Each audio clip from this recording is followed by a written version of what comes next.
Love.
Tonight is the final matchup between the Hayes Larks and the Liberal BJs. After a win last night, the Larks improved to 24-4-1 on the year and 16-4 in RMBL play. They clinched the title, or share the title, that is, for the RMBL, and they can win it outright with another win tonight. As we welcome you into the pregame show, my name is Hank Corsair, and alongside me tonight is Eli Blankenship. And the Larks did what they do best last night. They jumped out to the early lead. The pitching had another strong performance between Nolan Wilson and Brooks Jones, combining for 10 strikeouts and only 2 hits, pitching the first shutout for the BJs this season and getting the Larks' 10th run rule win of the year. Yeah, and the Larks played really well last night. They really had a nice showing. As you mentioned, they got out in front early. That's what they do the best, and whenever they get out in front early, they tend to have the best results. We've noticed in those games that are able to accrue that early lead that typically the end of the game is either going to end in a run rule or it's going to end in a pretty well-handedly Larks victory. And with Liberal, we saw some positives from them aside from the loss, that they can make contact with the ball, they can get some help from their fielders, but it wasn't enough for them in last night's game. So what would you say they need to do to get the win tonight? Yeah, I would say that for the BJs, they saw the ball very well last night, and they were fairly disciplined at the plate. It's just the Larks pitching staff they were on fire last night, and I think that for the BJs tonight, the key is going to be not letting the Larks get ahead early. You've got to play good defense to start the ball game if you want to have any chance in those middle and later innings to compete with this Larks team, because if you let that Larks team get ahead of you, it becomes a lead that is just not even reachable for really any team to come back from.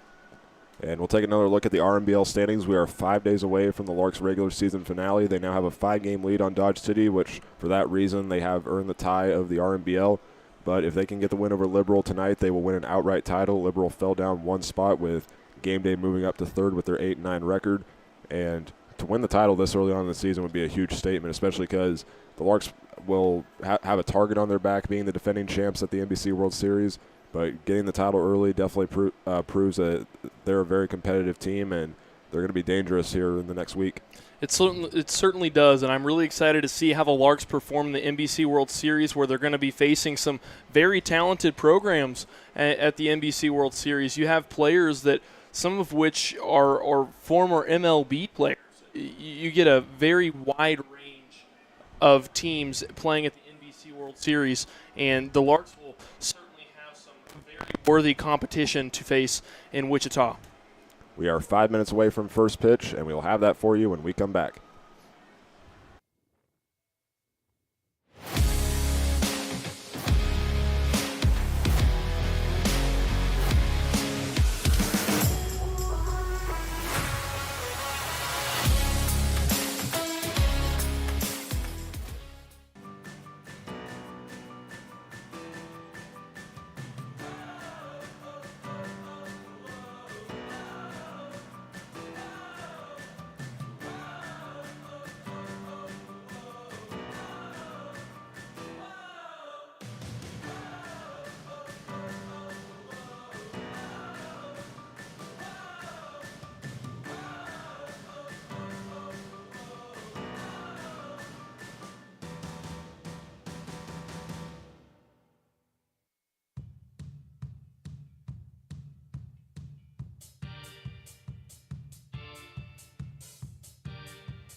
We are about set to see the Larks go for.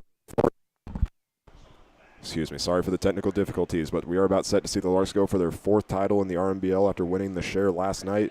With a win, they will fully secure the outright title as they take on the Liberal BJs, who enter tonight at 12-13. Larks are 24-4-1 on the year, so while they're going for the outright title, they are also going to go for their 25th win of the season. As they take the field, they are led by their starting pitcher from Oklahoma City University, Dalton Campbell, the strikeouts leader with 42. This will be his 6th start of the year. With a 4-1 record, has done really well on the mound, 4.46 ERA. And the first pitch to Matt Bernath, it goes down low for ball 1. I'm really curious to see how this BJ's team is going to bounce back here in tonight's game. Obviously, they had a rough game and a rough go at it last night with the Larks after they got run ruled in 7 innings, but this BJ's team is a very competitive ball club. Last night was the first time they've been shut out all season, so it'll be interesting to see how they try to bounce back here in tonight's matchup. The count begins at 2-1 to Matt Bernath. The first pitch for tonight came at 7:06 p.m. Getting some clouds for tonight, which is lucky for how hot it's been. It's 82 degrees at first pitch with 16-mile-per-hour winds along with it. As Campbell finds the zone once again, he's ahead 2-2. Yeah, it's quite gusty tonight. It's gusting out of left field this time. It's still a crosswind, but this time going the opposite direction. The flag still whipping around there behind the Larks bullpen, I guess I should say.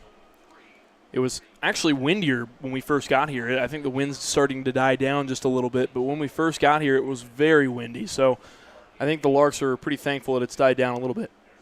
This one's a line drive that will go into right field and land in front of Wilbert Espinal. He will pick it up and throw it in. And on a 2-2 count, Matt Bernath gets the leadoff hit for the BJs. Not a bad way to start the ball game for the BJs. That's pretty much exactly what they wanted to happen for really any way to start a ball game. A base hit, I mean, what more can you ask for? Next batter up is the third baseman, Drew Grego. And here's a look at the rest of the Liberal order. Justin Hudson is on deck, and in the hole is number 26, Drew Garcia. The 6th batter in the order will be Jack Ryan. The designated hitter is batting 6th. That's Carson Willis. And then the final 3 batters will be Larry Olivares, Jackson Witt, and J.T. Cox. 1-0 sent to the plate, goes high and outside, but it's a swing and a miss by Drew Grego for the first strike. Well, the BJ's uniforms are pretty slick looking. I like their uniforms they've got on out there. The kind of the red fade into the gray, and it's a real nice look they've got going there. We've had some unique uniforms that we've seen from the Larks opponents, but haven't seen anything like that. That one will go fair down the third base line. And Bernath will stop at second. Drew Grego's got another single. There they go. They've got an early start here and a good early start at that. This is the best start the BJs have had here in this series, and it's a much-needed one, to say the least. I think that having something to kind of bounce back on is going to be very key for this BJ's team. They get 2 hits from guys that were 0 for 3 last night. And now up to bat is a guy that recorded a single. That's Justin Hudson, the junior from Colorado Springs. We'll begin with a 1-0 count. I'm sure the BJs are trying to look for a little bit of vengeance after last night's defeat and trying to kind of prove their point and prove their keep in a sense. They're still fighting for that NBC World Series bid as well, so they're kind of in that position where they're in that do-or-die mode in this part of the season. Yeah, it's just unclear to say who's going to get that at-large bid out of the RMBL, because the Larks already secured the title before the season even started because they were in the championship game, which is one of the qualifiers, so they beat the Hutchinson Monarchs. They're in it as well. With how big of a lead the Larks have for that first-place spot in the RMBL, it's going to be really interesting to see who they choose to give that at-large bid to. right now it's between either Dodge City or Game Day, but if Liberal can put some wins together late in the season, they could definitely secure it. It's really anybody's bid at this point. I think Dodge City's certainly the favorite based on their record, but you never know what could happen, especially this late in the season. Crazy things can happen. Swing and a miss on a 1-2 count, and there's the first out of the game. Strikeout number 43 on the year for Dalton Campbell. Certainly a feather in his cap to have that many strikeouts this season for Dalton Campbell. I mean, a pretty impressive season so far from him, and I'm sure that's a little bit of a confidence boost here in the top of the first inning where he had no outs and 2 back-to-back base hits. So for Dalton Campbell, I'm sure that's a little bit of a relief there to get those to get that first out. Pop fly on the very next pitch in the infield. Dalton Campbell's the one that gets over it, but calling for it will be Paul Smith, who will just let it drop, but it is called an infield fly out, so Drew Garcia will head to the dugout, and there's now 2 away. Well, and just like that, it's crazy how quickly baseball can turn on a dime like that. It can go from being no outs and 2 runners on, one of which is in scoring position, and then all of a sudden there's 2 outs, and now the BJs are going to have to fight to stay alive here in this inning. So we'll have to see if the BJs can pull together a little bit of a 2-out rally here in the bottom or in the top of the first. Jack Ryan up to bat. It starts with an 0-1 count. Freshman from Point Loma Nazarene that played in 29 games for his freshman season. He'll hit a ground ball over to C.J. Reed. He'll toss it over to Paul Smith, and the Larks turn out number 3. Liberal got 2 base hits to start the inning, but 3 outs follow immediately after that. And now it's time for the bottom of the first inning. Tabor Stokes will be the Larks' leadoff batter when we come back.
We welcome you back to Larks Park as we start the bottom half of the first inning, and the starting pitcher tonight for Liberal will make his 4th start of the year and 5th appearance on the mound. The one time that he didn't make a start was his first appearance with the team, and that first game for him was back on June 26th when the Larks played Game 3 down in Liberal. That is number 6 Ian Reed, the sophomore from Howard College, that is originally from South Lake, Texas, with a 1-2 record on the year for him, starting with a 1-0 count against Tabor Stokes.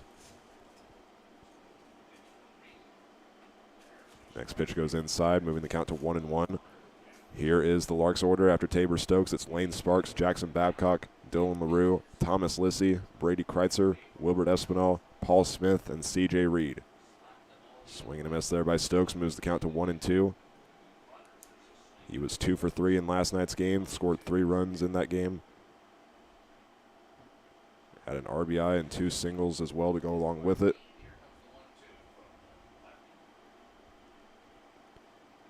Reed sends the next ball to the plate. It goes high and outside, putting the count at 2-2.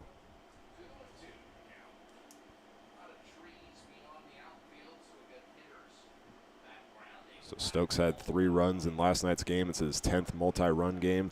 And here he'll start with a swing and a miss for the strikeout. There is one away. Not a bad first at-bat there for Ian Reed, his first kind of batter that he's seen in the order, and a pretty nice showing from him. Tabor Stokes was a little bit flustered there, it seemed like, at the plate. It didn't quite see like he saw the ball like he normally does. With one away, that takes us now to Lane Sparks. Playing center field, was the right fielder in last night.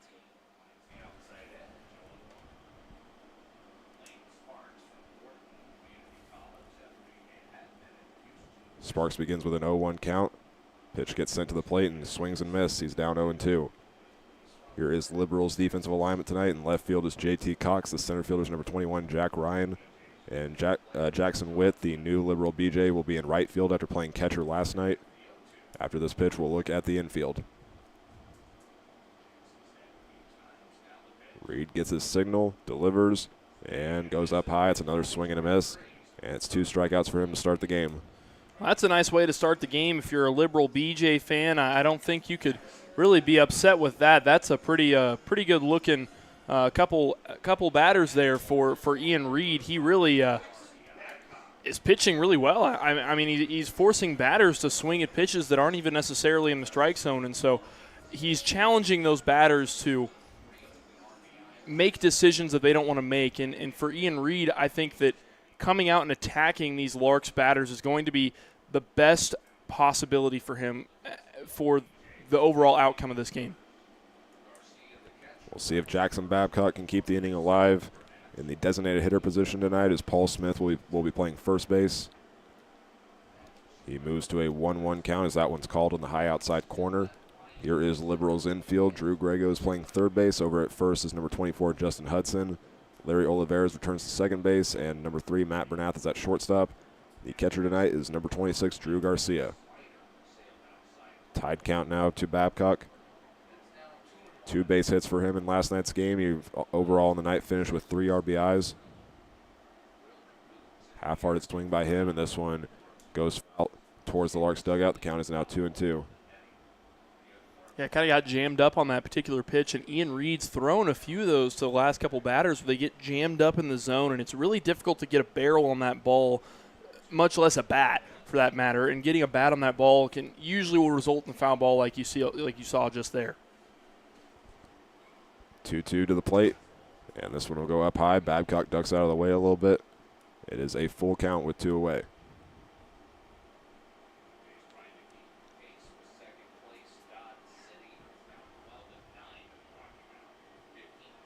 Payoff pitch gets sent to the plate. Catcher wanted it outside. That's where it goes. Babcock will let it go by, and he is the first Lark on base tonight as he walks on a 3-2 count. It seems like that dude is always getting walked, and it's because he sees the ball so well. And I figured Jackson Babcock was going to be the test for Ian Reed to see how well he's seeing the strike zone this evening. And Jackson Babcock proved to Ian Reed that he's not invincible, so he seems, or at least so he felt in those first couple at-bats. And now the Larks have got a batter on first, or a runner on first. Let's see if they can't put together a little bit of a 2-out rally here. For the freshman from Colorado School of Mines, that's his 32nd walk of the season. Now has 38 more plate appearances than at-bats. And now Dylan LaRue will swing and miss at the second pitch. He is now facing a 1-1 count. Ian Reed just finished his sophomore season at Howard College, where he did not play. Started his career 2 hours from Hayes at Dodge City Community College. Fouls off the next pitch there to LaRue, the count 1-2.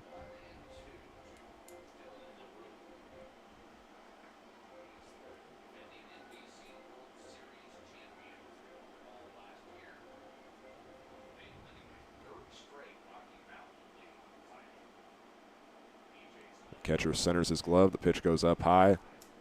There is 2 balls in the count to the catcher, Dylan LaRue. He was the designated hitter last night and went 1 for 3 with 2 RBIs and a base hit.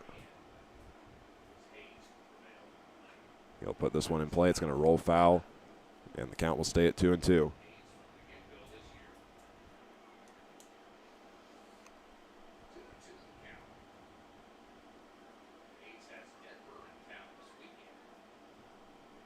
Hudson will cover first base as Babcock will take a short lead.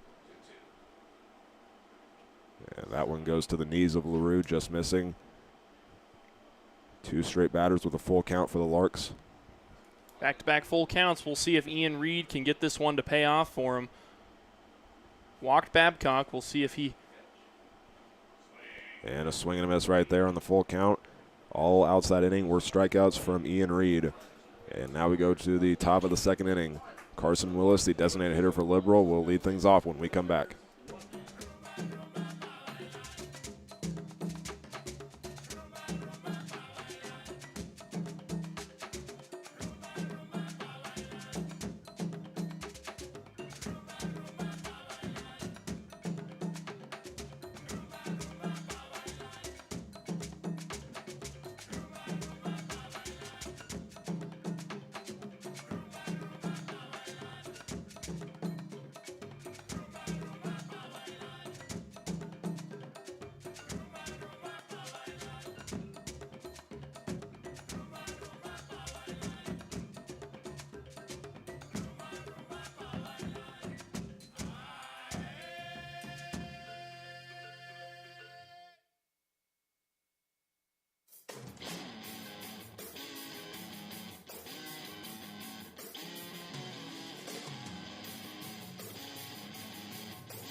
Both teams left runners stranded in the first inning, and now it's time for the top of the second as Dalton Campbell returns to the mound to face off against batters 6, 7, 8 for the Liberal BJs. And before we get to it, we just want to let D-Pipe know in the comments section that we saw your comment. Eli went over and brought a note to our PA announcer. Caden Winholtz will be getting a shout-out for his 11th birthday, so we wish him a happy birthday. And now it's time to go back to the action as Carson Willis, the designated hitter from Arkansas, is the leadoff batter this inning. First pitch goes down the middle, and he lets it go by for strike 1. Well, it seemed like it was a battle of the defenses there in that first inning, that, especially for the BJs. Their pitching looked really good in that first inning. 3 strikeouts were all 3 outs for the BJs there in that first inning for them. And as for the Larks, 1 strikeout, still a very a notable one, to say the least. And so both teams defensively looking pretty good so far. 1-2 pitch on the way, goes low, and Willis stays alive, tying the count at even. Freshman from Rogers, Arkansas, was a redshirt for the Razorbacks this last season. He will hit this one off the foot of Dalton Campbell. He will run over to pick it up, and sliding, it will not be in time. And now this one will get away from Paul Smith. And Willis will run over to second base. So that'll be listed as a hit as it went off Campbell's foot, but an error follows after that and advances Willis over to second. Yeah, that's just kind of an unfortunate situation. Campbell kind of just had to react out of pure reaction. There's really no thought behind that play, and it was because of just getting nailed in the calf like that. That's not a fun deal there. Getting nailed at that kind of distance from home plate, that sucks. I mean, no matter what it is, no matter what level you're at, that's going to hurt no matter what. And so when you're trying to make that kind of play, especially from the ground, you're kind of just bound to have that kind of situation happen. And so honestly, he's lucky that it didn't end up being more based in that particular instance. So only one runner on second. It's not going to affect the overall big picture of the game, but hurts right now. But I'm sure I have no doubt in my mind actually that Dalton Campbell will kind of shake it off and get back into his rhythm. Liberal was able to get a runner in scoring position in the last inning, and the Larks were able to get 3 outs on top of that. We'll see if they'll do it again. It's a 1-0 count to the freshman from Odessa College, Larry Olivares, starting with a 1-1 count. Olivares enters this game. It's his 5th of the season with a .250 average. Next pitch from Campbell is going to stay fair, and now Campbell looks at second, keeps the runner stranded, and able to throw over to first base for the first out. That was an excellent job by Dalton Campbell. He played that to a T, making up for that error that he had in that last play. Dalton Campbell looked over to the runner on second, stared him down, let him know that he was there and that he saw him, and then fired it over to first base to Paul Smith, who was there to make the out. Well done by Dalton Campbell. Jackson Witt is the next batter up for the BJs. Newest member of the team, just finished his freshman year at Butler Community College. Went 1 for 3 last night. That one hit came on his very first at bat. Runner at second takes a big lead, but Campbell looked back, keeping him closer to the bag. Count now 1-1. When he's got that sliding mid on that left hand, I'm sure he's one of those players that you got to be mindful of when he's on the base paths. Campbell puts another one on the outside and is able to find the strike zone. It's a 1-2 count.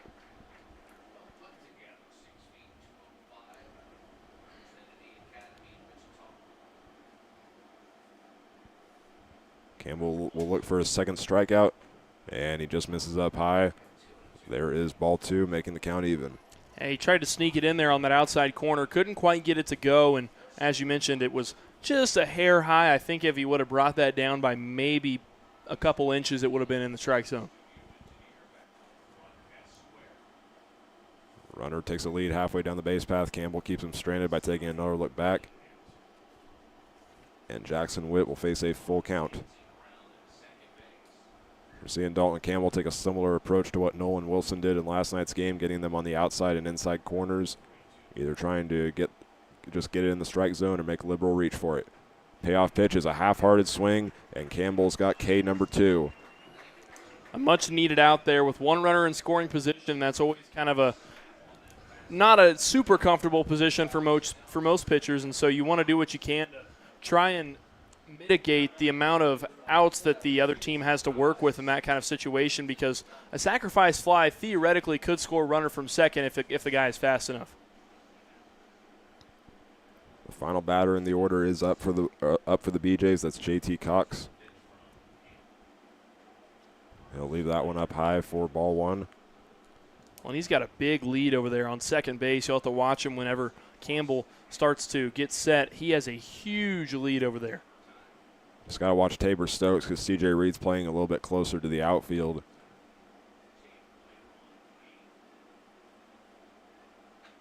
This one will be put in play, and it's going to go foul. Put in the count at 1-1. Not a bad hack at that ball. Saw the ball pretty well, just couldn't quite square it up and came off the bottom of his bat, and that's what caused that little dribbler effect there that went down the first base line.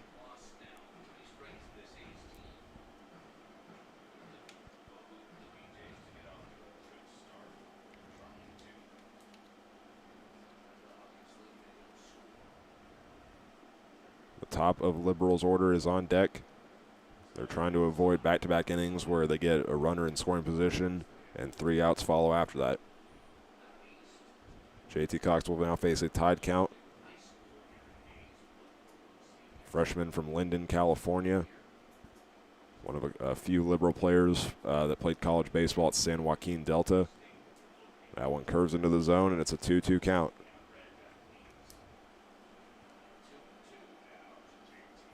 Campbell's in control of this count now. He needs to take advantage of that here in these next 2 pitches.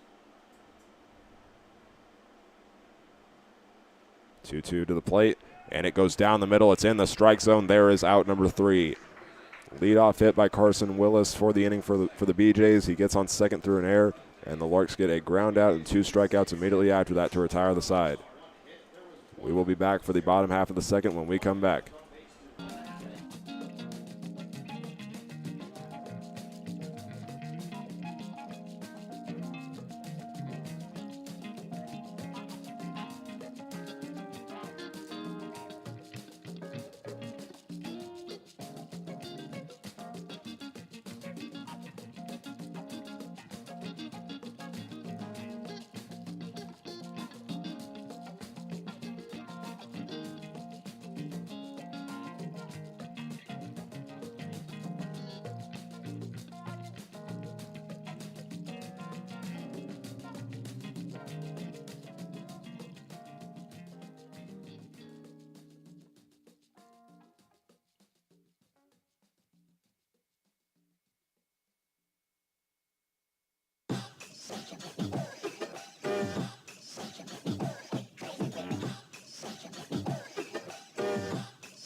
Thomas Lissy gets set to lead off the bottom half of the second inning for the Larks. They'll also see Brady Kreitzer and Wilbert Espinal come up to the plate this inning as Ian Reed returns to the mound for the BJs. 3 strikeouts for him in the first inning. And here's the first pitch to Lissy. It finds the zone for strike 1. Lissy scored a run in last night's game, was also walked and stole 2 bases. Entering this game with a .354 average on the season, he will foul this one off. He is now down 0-2. Well, Reed had an excellent first inning. He came out meaning business, and he really showed that in that first inning with those 3 strikeouts, and they were very they were bats that he was very at command of, and so we'll see what he can do here in this inning as he's starting to see the bottom half of this Larks order. And deals. That one missed the zone for ball 1.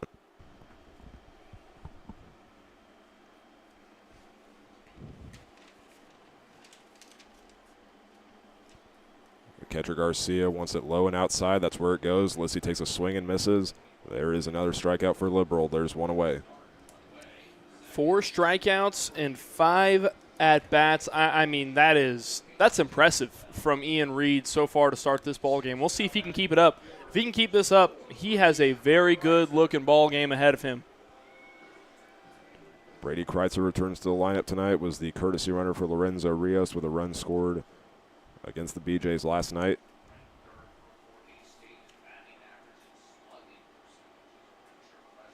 Goes down low for ball 1. Outfield will play a little bit further back as Kreitzer is the slugging percentage leader, and it pays off for them. The center fielder, Ryan, will track it down, and he's got the catch for out number 2. Well, and this is the first time we've seen Brady in the lineup in a while. He doesn't, in the last few games, he really hadn't made an appearance in the lineup. He, as you said, came in as a courtesy runner here and there as he does have wheels, but we hadn't really seen him in the lineup much, so it's good to get to see him back in the lineup and getting some more reps. The second-year Lark from Marietta, Georgia is now out to bat. That's Wilbert Espinal. His first pitch will be a swing and a miss on the outside. It's an 0-1 count. It's a three batter stretch for the Larks with new guys in the lineup, starting with Brady Kreitzer and now Wilbert Espinal. Paul Smith returns to the lineup as well tonight. He is on deck. And the count is now 1-1.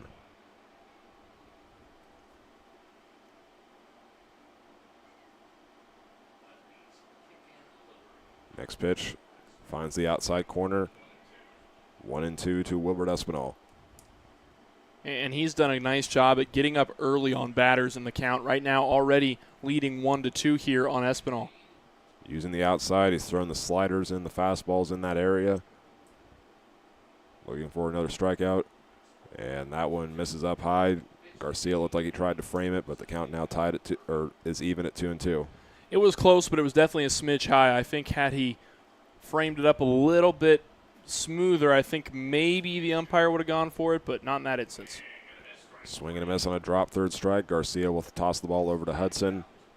There is out number 3. Larks go 3 up, 3 down that inning, and now to the top of the third, where Liberal will return to the top of their lineup.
Leading off the top of the third inning for Liberals, the top of their order with Matt Bernath, still facing off against Dalton Campbell. In his 6th start of the season with the Larks, count is 1-0 to the shortstop to start the inning. Campbell so far has gotten 3 strikeouts on the night. He's now got 45 on the year. And this one gets fouled off into the large net next to the Liberal dugout.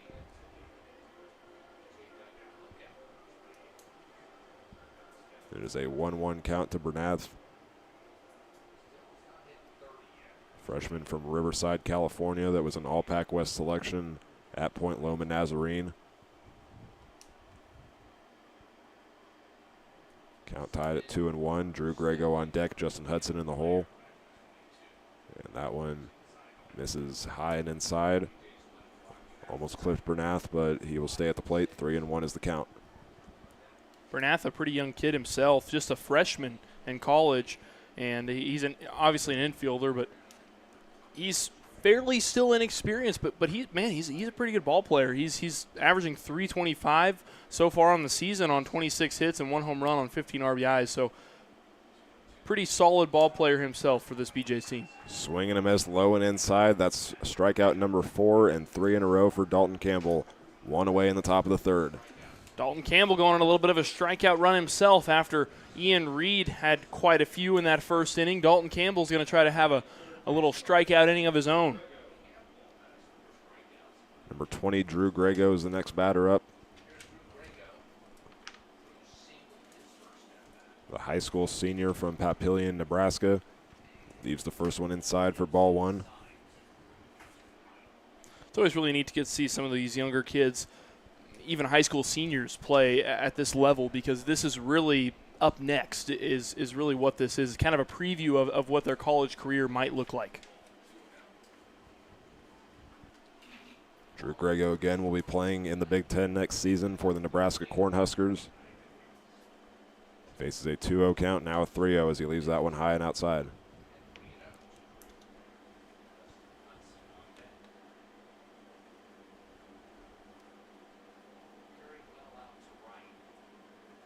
Campbell sends the ball to the plate, and it's 4 balls and a walk for Drew Grego.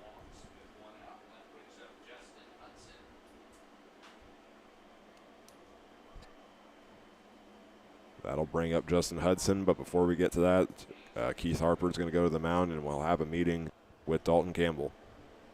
It seems a little early to me, at least in my eyes. I don't know. That's at least in terms of what the Larks normally do.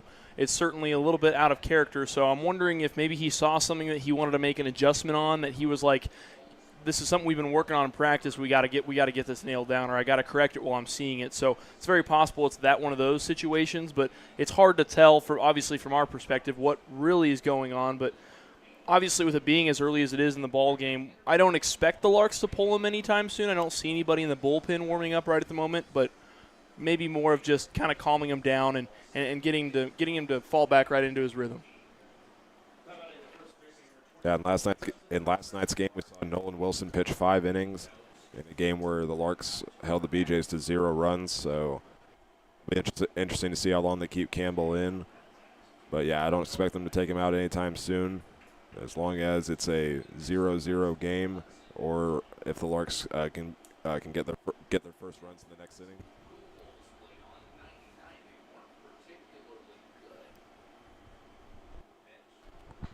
This one's put in play, fielded by rolls away from Thomas Lissy. And that one will be listed as a hit as it puts Justin Hudson on first base and moves Drew Grego over to second. Yeah, it's a bit of a costly mistake there from Thomas Lissy on third base, and now they've got runners on first and second. The Larks are not necessarily the most comfortable right now with the 2 runners that they have on. We'll see if Dalton Campbell can do what he did in that first inning, where he had 2 runners on first and second and just flipped it just like that right into 3 outs. It also happened in the last inning as well. There was just 1 runner on. He got to second, and there you see it right there. He's able to throw it over to first base for out number 2, and now it's 2 runners in scoring position for Liberal. But they're down to their final out of the inning. A base hit scores at least 1 here. We'll see what they decide to do on the runner from second base if he ends up getting all the way over there. It's hard to say if they'll send him or not. It really just depends on the speed of the guy on second. But the Larks really need to avoid a BJ's base hit here, because a base hit's going to mean a run scored. Jack Ryan was the last out of inning number 1, where Liberal had a guy in scoring position, so he's going to look to avoid that right here.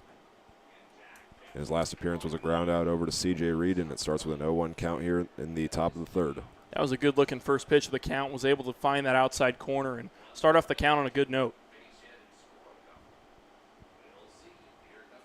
Campbell takes his time, delivers the pitch to the catcher, Dylan LaRue, and now the count is 0-2.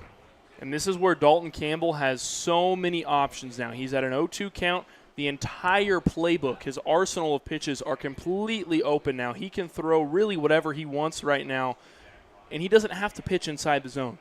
We'll see if he decides to put it outside. Saw a slight curve, but Liberal able to make contact with it, and Jack Ryan stays alive.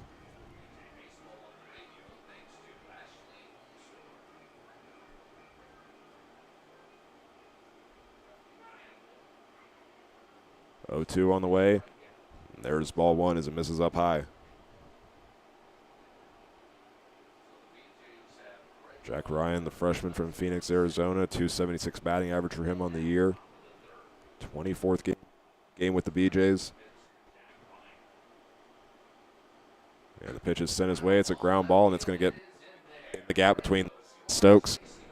1 runner will score. Staying at third is Justin Hudson, and it's an RBI for Jack Ryan.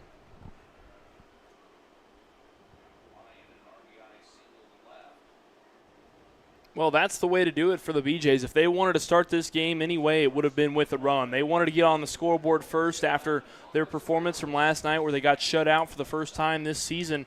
And, I mean, that's a pretty good way to start the ballgame if you're a BJs fan. I think for the BJs, if they can keep this momentum going here in this inning, I think they can put together a little bit of a rally. They got one more guy in scoring position. At least try and score him before the end of the inning to see if they can't build up a little bit of a lead here early in this game. 1-0 count to the designated hitter, Carson Willis. Campbell watches first and will throw it over to Paul Smith. And they're just going to let the runner have second. And now in a pickle right here as Justin Hudson will try to run back to third. And they're going to call him out at third. Larks get out number 3, putting Justin Hudson in a pickle.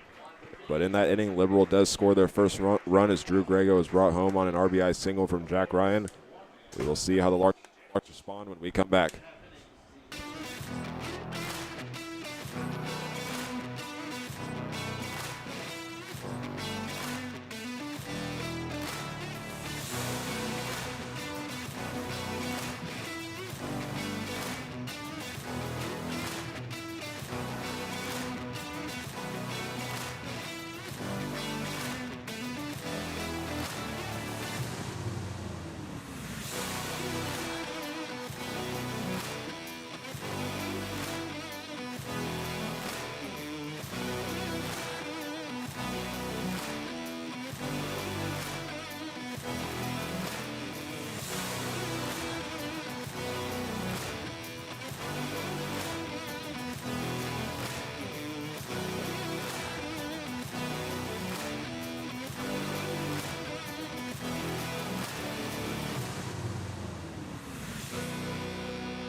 For Liberal, it's 1 run on 2 hits and 1 left on base as they take the early lead here at Larks Park.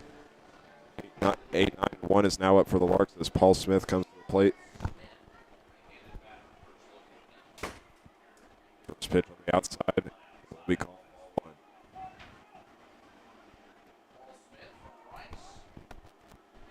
1. Again, apologies for the technical difficulties with the microphone. But on a 1-0 count, Paul Smith will pop this up. It's going to go into foul territory. We'll see if the BJs can track it down. It's actually going to be in fair territory, but Jackson was able to run over and make the catch for out number 1. And catches like those are really, they can be game-defining moments because sometimes a batter might be able to extend an at-bat for quite some time. But not only does it save your pitcher's arm, it also saves your team time, and it gets you a free out in the process. I mean, it really is and can be very crucial moments in games. First pitch to C.J. Reed is ball 1.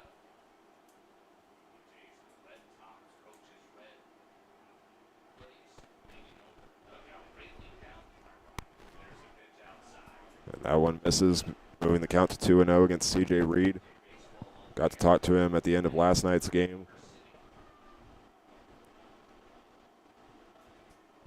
Next pitch misses down low, 3-0 now to the sophomore from Colorado Springs.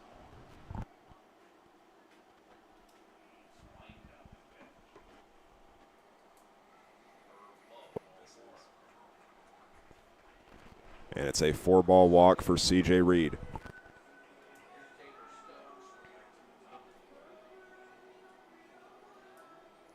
Well, the Larks need to find their way on the scoreboard here after the BJs struck first. We'll see if the Larks can't do something here this inning. They are a team with a very high-powered offense, so I wouldn't be surprised to see them find their way onto the scoring column here pretty soon. The Larks are now back to the top of their order with the shortstop Tabor Stokes. Stokes was 2 for 3 in last night's game. And Reed's going to throw back over to first base as C.J. Reed slides back safely. Well, and Stokes has had a heck of a season. He's currently the batting average leader on the team at 396, along with the hit leader at 42 hits in, 27 games played and 106 at-bats. So a pretty solid performance from Tabor Stokes so far this season. He'll await the first pitch after Reed threw back to first 2 times. And it misses up high for ball 1.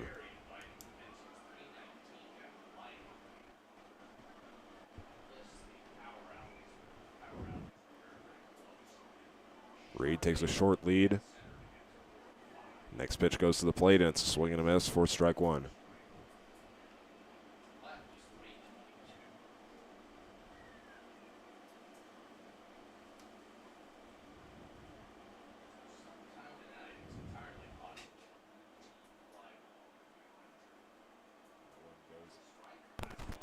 That one goes inside, and now Reed is ahead 1-2 against Tabor Stokes.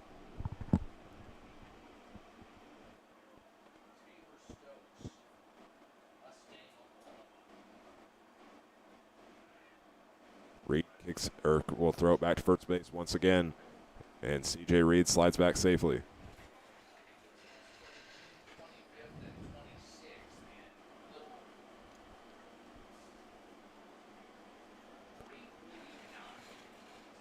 Another one misses up high. That's ball 2.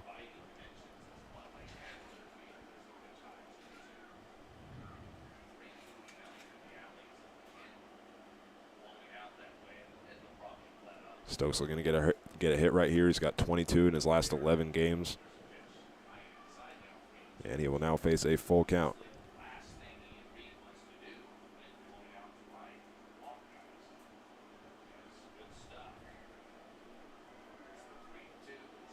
Fourth throw back to first in this at-bat. Reed is once again back safely.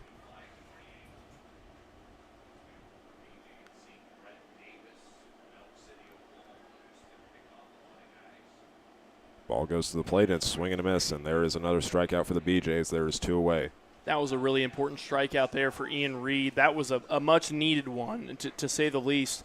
And it was Tabor Stokes who really kind of had all the pressure on him because he has a runner on first, has the opportunity to potentially advance C.J. Reed to at least second base, if not third, get him in scoring position and put the Larks in a good position to score a runner. And now it's going to be difficult for the Larks to score any more runs this inning unless they can put together a 2-out rally.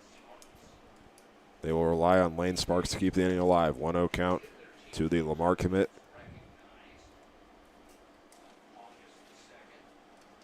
Reed continuing to watch first base. Next pitch misses outside, and Sparks is ahead with 2 balls in the count.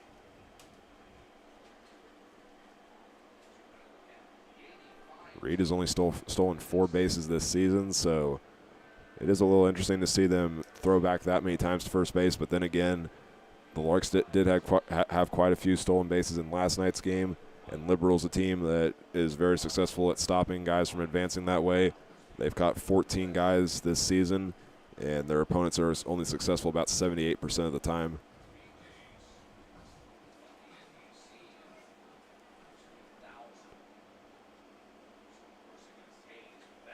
Two-0 goes outside. Lane Sparks will work ahead with 3 balls.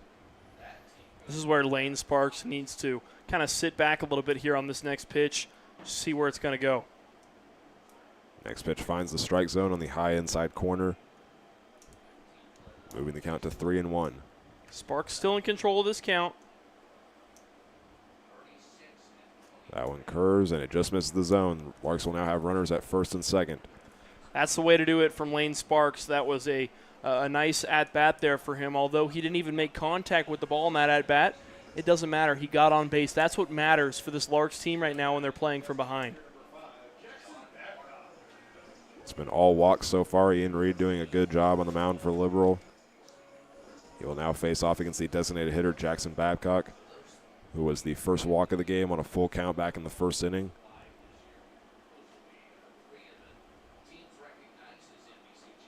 He takes a swing at the first pitch up high.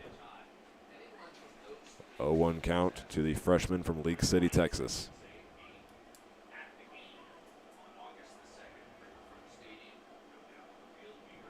Again, the runner at second is C.J. Reed. Lane Sparks at first. 0-1 on the way. And another swing and a miss. It's an 0-2 count now to Jackson Babcock. Babcock's going to have to battle back here with a runner on first and second. It'd really be a shame for him to leave runners on base like this. But I'm sure Babcock is going to do all that he can to piece together a hit here. 6 strikeouts already on the night for Ian Reed, sophomore from South Lake, Texas. He'll deliver the third pitch of the at-bat to the plate, and this one goes right back up the middle, fielded by the shortstop Bernath, and a sliding play. He gets the throw over to first base, and there is the third out of the inning. Larks had 2 runners on, but they will both be left stranded. We will have the top of the fourth when we come back.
Liberal ahead 1-0 as we start the top of the fourth inning, and it is now time for Eli Blankenship to take over the play-by-play duties. Well, I'm hoping I don't get the Mike-itis over here that you're dealing with tonight. His mic has been very uncooperative, to say the least, and so I'm hoping that I don't get some disease now that I'm on the play-by-play duties. That first pitch struck hard and foul out of play by the leadoff batter for the BJs. That is number 39, the designated hitter, Carson Willis. 0-1 pitch is outside. Now a 1-1 count.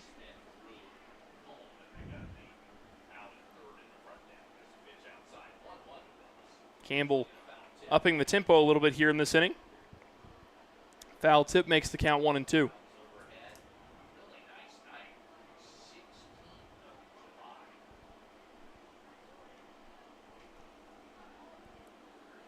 Campbell pointing out a ball behind home plate. Making sure that gets moved out of the way.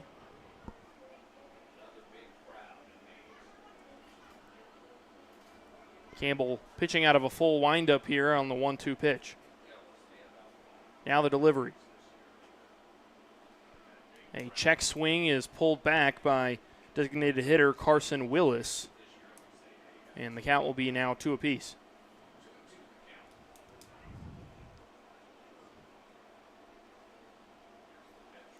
The pitch on the way now from Campbell. That pitch outside, can't find the zone. Now a full count here to start the top of the fourth inning. The payoff pitch from Campbell. Can't find the zone. That one is in the dirt, and he will walk the first batter of the inning, Carson Willis, the leadoff man on first base.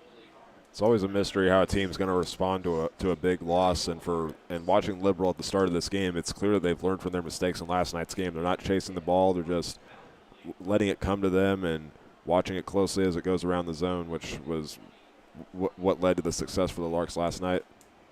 Well, they're certainly seeing the ball very well tonight. We've seen it a few times now this evening where they've acquired some walks, and that's actually helped them in the long run of this ball game. Runner on first. The 1-0 pitch to Larry Olivares finds the strike zone. Now a 1-1 count.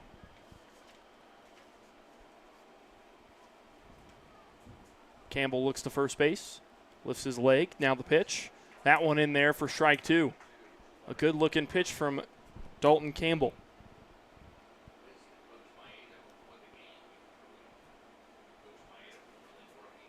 Campbell comes set. Looks back and forth from first back to home plate. Kicks and deals. The batter steps out of the box right before the pitch. And the umpire calls time. Count remains at 1-2. The pitch from Campbell. Struck to Thomas Lissy, the third baseman, and that's the second time tonight that he's had a ball go in and out of his glove. And I'm sure for Lissy that's got to be frustrating as he fielded the ball pretty well and really put himself in a great position to make the throw, but couldn't get his glove underneath that ball and keep it in there. And so for Lissy, I'm sure that's frustrating, but the Larks have to be able to bounce right back from that because they've got runners on first and second with nobody out here in the bottom or the top of the fourth. That'll bring up the right fielder in his second game as a BJ. That's Jackson Witt. He swings that first pitch and misses. An 0-1 count to the new arrival for this BJ's team.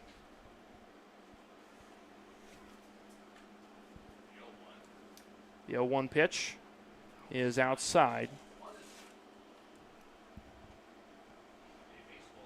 Now a 1-1 count between Campbell and Witt. A fairly good-sized lead from Willis on second. Campbell looks back. Now back to home plate. Now the pitch. That pitch inside on Witt. Couldn't quite find the edge of the zone. It was really close. Count now 2-1. Campbell gets the pitch call. Back to being set. The 2-1 pitch is high and inside on Witt. And now Campbell's got a little bit of work to do with a 3-1 count. You'd have to wonder if Liberal knows that those big leads are taking an effect on Campbell with him looking back, and Liberal's still doing a good job reading the zone. Swing and a miss at that pitch. Now it'll be a full count between Campbell and Witt, and this is a pretty crucial at-bat here and a crucial out if Campbell can secure it. Just needs to focus on the batter and rely on his fielders. The ball goes in play. Swing and a miss. He struck him out. Out number one at the top of the fourth, and a much-needed one from Dalton Campbell.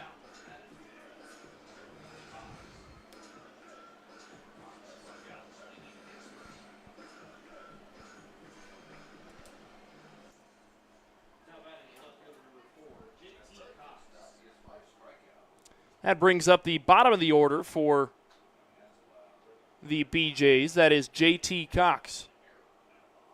Runners on first and second.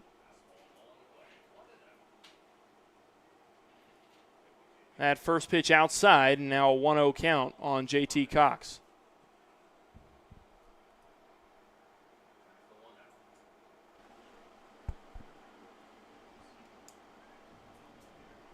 Campbell looks back to second. And a swing and a miss by J.T. Cox will even the count at 1-1.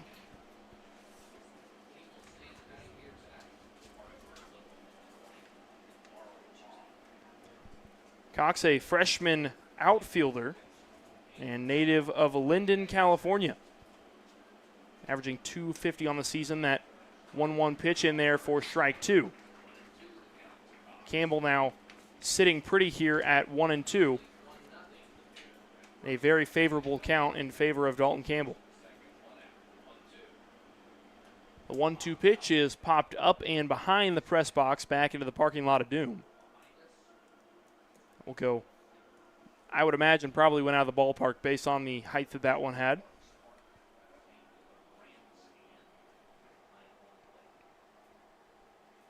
So Dalton Campbell will give the 1-2 pitch another go. That one inside on Cox. Now a 2-2 count.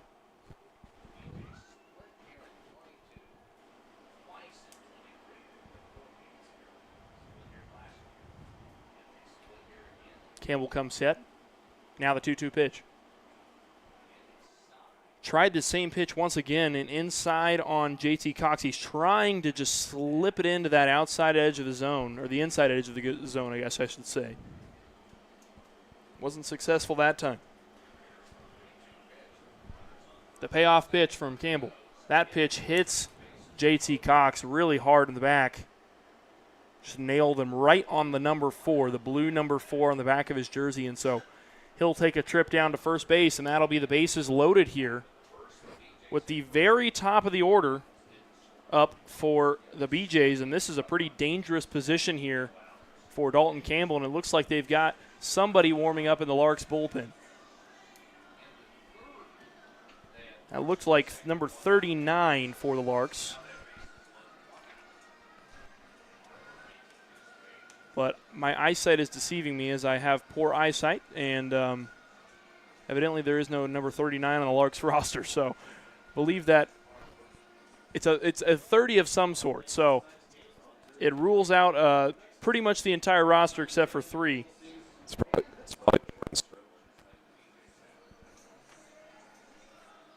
Unless it was 29 and not 39. That's also a possibility.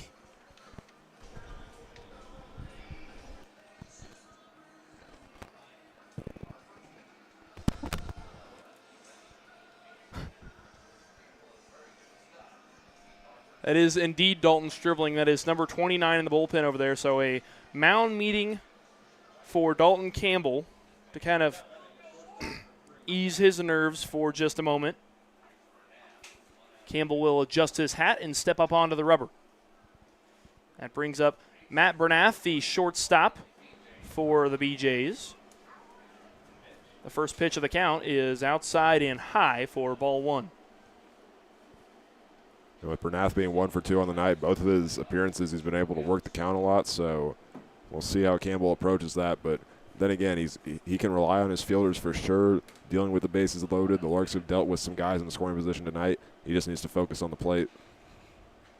The 1-0 to Bernath is lined out of play over the top of the BJ's bullpen. Looks like there's a little bit of action in the BJ's bullpen as well. So both teams looking like they may end up preparing some pitching changes here pretty soon. I think certainly the Larks more sooner than the BJs. That 1-1 pitch was fouled out of play. It'll be a 1-2 count now on Matt Bernath. The pitch hit into center field, and that is caught by Lane Sparks. And that will score Carson Willis, the leadoff batter in this inning. And the BJs will go up 2-0 here in the top of the 4th inning, and that will be out number 2 of the night. So now it'll be runners on first and second with 2 outs.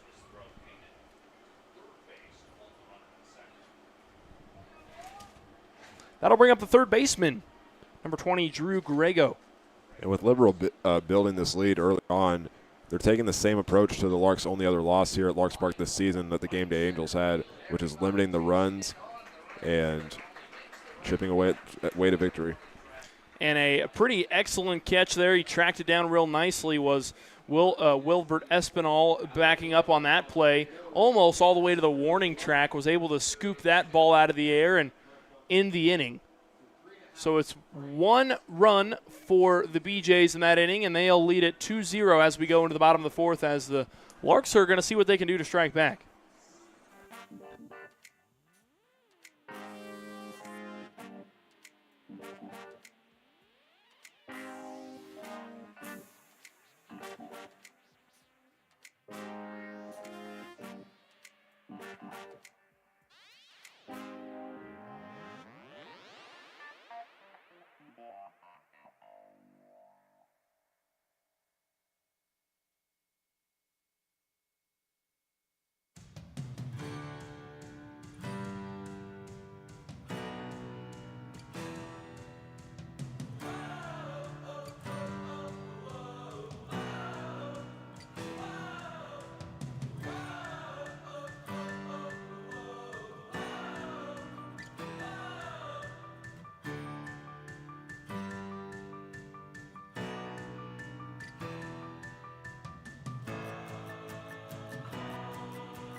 That'll bring up the catcher, number 26, Dylan LaRue for the Larks. He's going to try and get this inning started for the Larks on a positive note, as they have kind of struggled here in the beginning of this game. They haven't really played from behind much this season. They really have dominated and outclassed a lot of their opponents this season, and so for the Larks, this is a little bit of unfamiliar territory. Usually in situations here at home, they will take the early lead and everything just comes to them from that point on. Now they're working for behind. They've only had one other loss this season, and like I said in the last inning, that was against the Game Day Angels. What they did in that game was they were able to limit the runs for the Larks and slowly build their lead throughout the game. But the Larks do a good job at limiting runs at home. They haven't allowed 5 runs or more than 5 runs in any home game this season. The count stands at 3-1 to Dylan LaRue, the catcher for the Larks tonight. The pitch is popped up high on the infield, and it'll be the second baseman who tracks it down. That's Olivares. He is there to make the play, and that'll be the first out of the inning.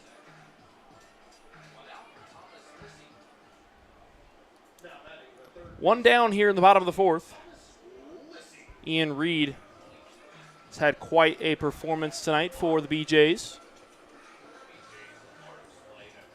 It's impressive to see him do this because he has that limited experience for his college days, and this is only his 5th game with the BJs. He did not play this last season at Howard College, and the year before that he was at Dodge City Community College, where he only pitched 3 games. The first pitch of the at-bat to third baseman Thomas Lissy is in there for strike 1.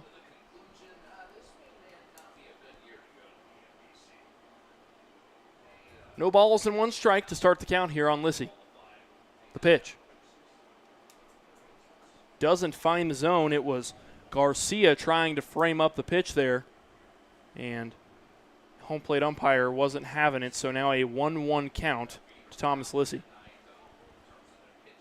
Swing and a miss from Lissy. It'll be a 1-2 count now for Lissy.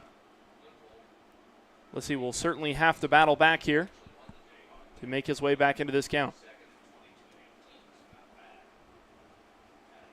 With Ian Reed, he just works his arsenal around so well, and that's how he's able to keep the Larks guessing, missing at the swings, and able to find the strike zone on the outside.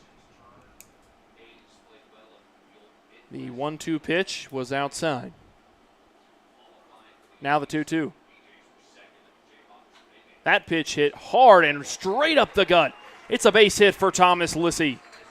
The Larks have got their first hit of the game, and it comes in the bottom of the 4th.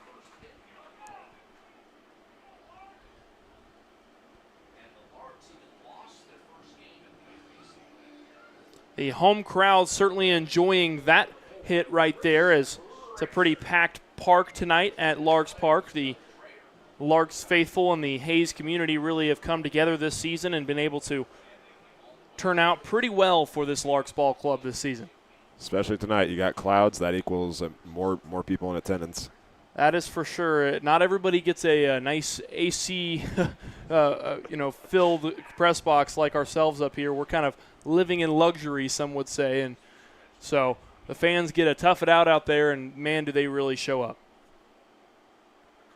The 0-1 pitch to Brady Kreitzer, the left fielder from Fort Hays State, is fouled away.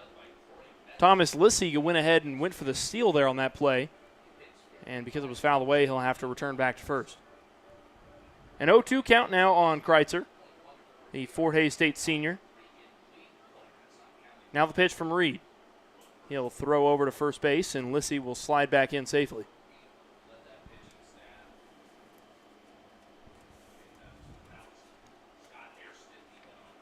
Reed takes a breath. He'll come set. Now the 0-2. That pitch hit hard into center field. Backing up is Ryan. That ball is out of here. Brady Kreitzer opens up the ball game and ties it up at 2 apiece. The Larks have tied it up in the bottom of the 4th. To center field, to say the least.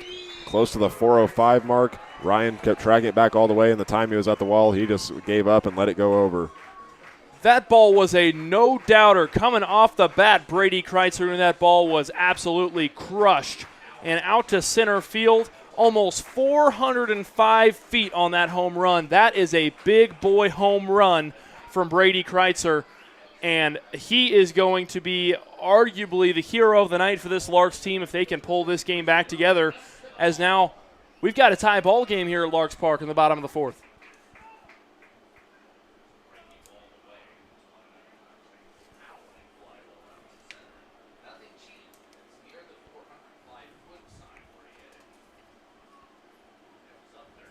That is home run number 5 on the season for Brady Kreitzer.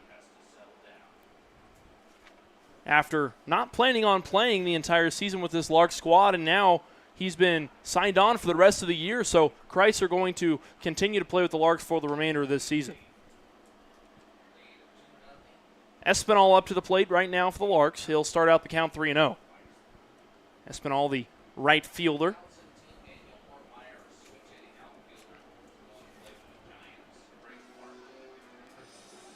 And that home run for Kreitzer actually puts him in second most home runs on the team, right behind Trent Baker, who has 6. There's quite a few guys on the team that have 4 home runs, but Kreitzer is the only on the team to accrue 5 this season.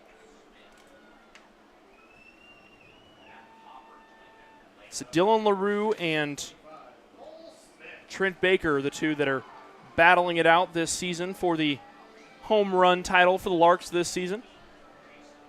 Espinal takes the walk, and that will bring up Paul Smith, who is playing first base this evening. We'll see if he can put it in a similar spot in his last at-bat. It was the one that he flew out to the right fielder, but he had to run up quite a ways, and it was very close to that right field line. And right now he's playing pretty far back to the wall. You're right, and he put quite a bit of oomph on that swing, too. I mean, that ball had some movement on it, so we'll see if Paul Smith can't maybe put a little bit more on it and, heck, make this a Larks lead here in just a moment. That pitch low and at Smith's feet for a ball, and now it's a 1-1 count here in the bottom of the 4th. 1 runner on and 1 out. That ball hits straight to the second baseman, Olivares, and they'll convert on the double play after the Brady Kreitzer home run. And that was the highlight of that inning. It was Brady Kreitzer doing some heroics here in the bottom of the 4th. The Larks are all tied up with the BJs, 2-2. When we come back, it's the top of the 5th. Don't go anywhere. You're watching Larks Baseball on the Larks Network.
We welcome you back to Larks Park, and we've got a ball game here. It's tied up 2 apiece, and we have a pitching change for the Larks here in the top of the 5th inning.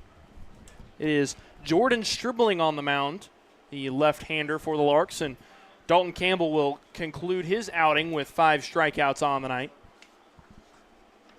And this is the perfect time to bring him in. We've seen him make a few starts this season, but he's been primarily used as a relief pitcher for the Larks, and that's where he performs best. Leading off for the BJs will be Justin Hudson, the first baseman. He'll start out his count 2-0 on Stribling. The 2-0. Hudson kind of rotated his hips but didn't go through and swing. And that'll move the count to 3-0.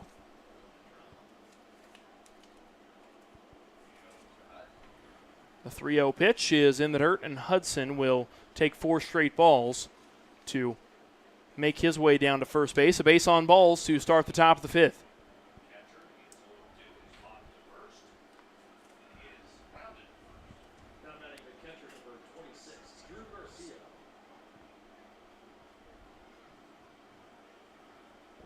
That brings up catcher number 26, Drew Garcia, who will face Jordan Stribling, a pitcher who's really actually made the most appearances of any pitcher on this team. This is game number 12 for him that he's played in. Stribling with a 4.08 ERA on the season in 24 innings pitched. The 0-1.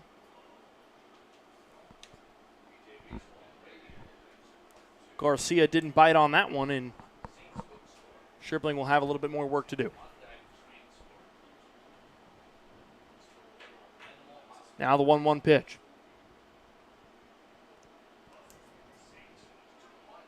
About the same spot on that pitch, finds its way into the dirt. It's a 2-1 count now for Garcia.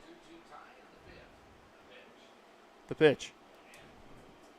Pulls his leg up out of the way is Garcia. And a 3-1 count to Garcia, as he is now leading the count and breaking the tie with that last pitch. Stribling looking to fight back with this pitch. Garcia lifting his leg once again, and that one found its way into the zone. And Garcia thought for sure that was a walk. I thought it was a walk up here in the press box. I think it just had so much movement on the pitch that it found its way into the zone on that outer edge of the plate and then moved all the way across the plate for Garcia. I mean, that's the only explanation. It was close to his knees and very inside. But some zones can be tough to predict. So it's a full count now for Garcia. Now the payoff pitch from Stribling. That pitch swung on and foul. Count will stay at 3-2.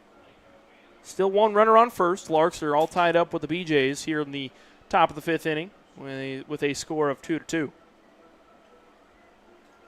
Stribling will give the 3-2 another go. That pitch hit to Thomas Lissy. He's there to field it. And it looks like Lissy was out of play, out of the foul out in foul territory when he fielded the ball. And so Garcia will have a third try at the full count. That one's kind of a difficult situation to call as an umpire, to call that in the moment that he did, because he has to watch Lissy and make sure he's not in fair territory, because if he catches the ball in fair territory and it's bounced already in fair territory, but the ball might be hovering in foul territory, that ball is in play. So that's kind of a difficult, kind of weird niche situation that Lissy was not able to hold on to it, so it didn't really matter in the grand scheme of things. But the bottom line is it's a difficult call to make in that situation. So Garcia will have a courtesy runner come on for him, and he will make his way back to the dugout. And it looks like Stribling will have a visit on the mound after walking Garcia. So runners on first and second with nobody out here in the top of the fifth inning, and Stribling is starting to struggle a little bit here in the top of the fifth inning, and pitching coach maybe just trying to comfort him a little bit and get him back into his rhythm. Just need to make sure that he's in his rhythm, because bringing in Stribling in this type of game is very important. He does a good job limiting hits and runs and finding the strike zone, just moving it around the zone. They just need to make sure that he's comfortable, because Liberal's doing a good job reading the zone tonight.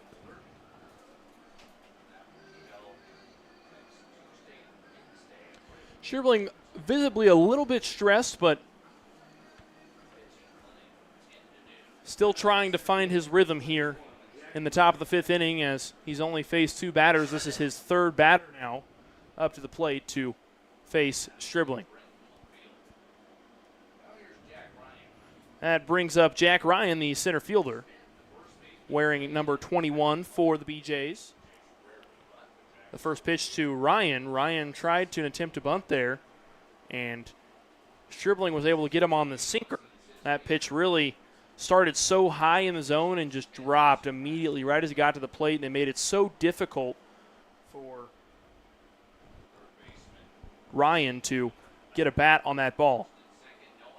Now the 0-1 from Stribling. Stribling kicks and deals. It's popped up on a bunt, and there to make the play is first baseman, my goodness, Paul Smith, who just hauled it from first base to get over there. Wow, what a play from Paul Smith. That right there is why he is the versatile player that he is. I mean, by the time that ball got to the plate, he was standing close to that horizontal line on the first base foul line, and by that time that was in the air, he was already there. He didn't even have to sprint to go get it.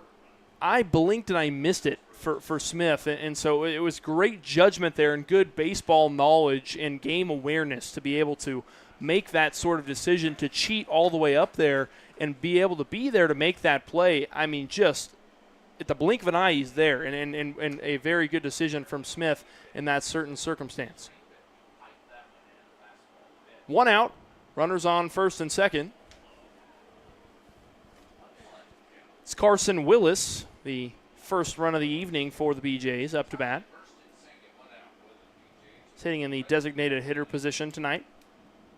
A 1-1 count to him. That pitch is outside for a ball. The count is 2-1.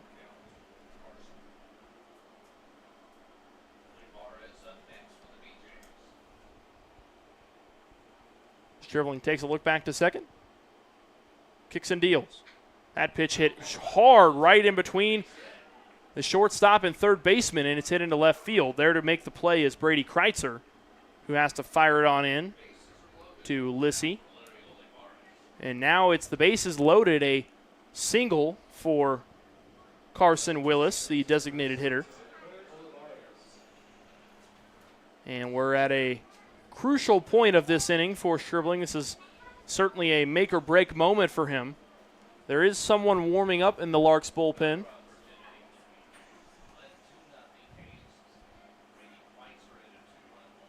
It is number 2 for the Larks. That is Trent Baker in the bullpen. The first pitch to Olivares is a ball. The 1-0, it goes outside, and now it's 2-0 to Olivares. I'm sure Stribling at this point is trying to do everything in his power to avoid a walk and give up the lead here in the top of the 5th inning. 2 balls, no strikes. Now the pitch. That's outside, and a 3-0 count from Stribling.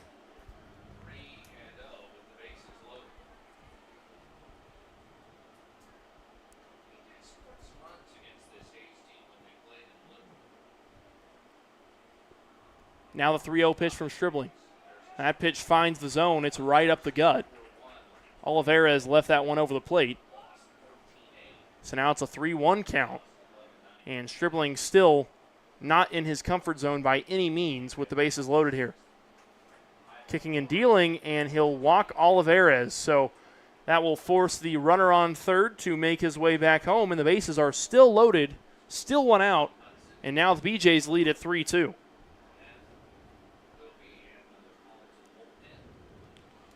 That'll be looks like a bullpen visit, and it will be,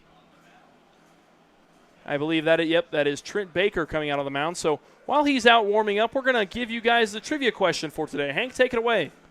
So the Larks are going for the sweep against the BJs in this series tonight. I am counting a 2-game series as a sweep. So the trivia question for tonight is, who are the 3 teams that the Larks have gotten series sweeps against this year? Minimum of 2 games. There's one team on here that they've gotten 2 sweeps against. And they've had 2 series this year where it's been a 3 or 4 game series sweep. So we'll reveal that answer in the bottom half of the 5th inning. And we'll go to commercial break as Trent Baker is on the mound warming up. Don't go anywhere. You're watching Larks Baseball on the Larks Network. When we come back, it'll be the remainder of the bottom of the 5th.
We welcome you back to Larks Park. It's Trent Baker on the mound. He's ready to go. Didn't take very many warm-up pitches out there on the mound, and he is ready to get this pitching outing underway.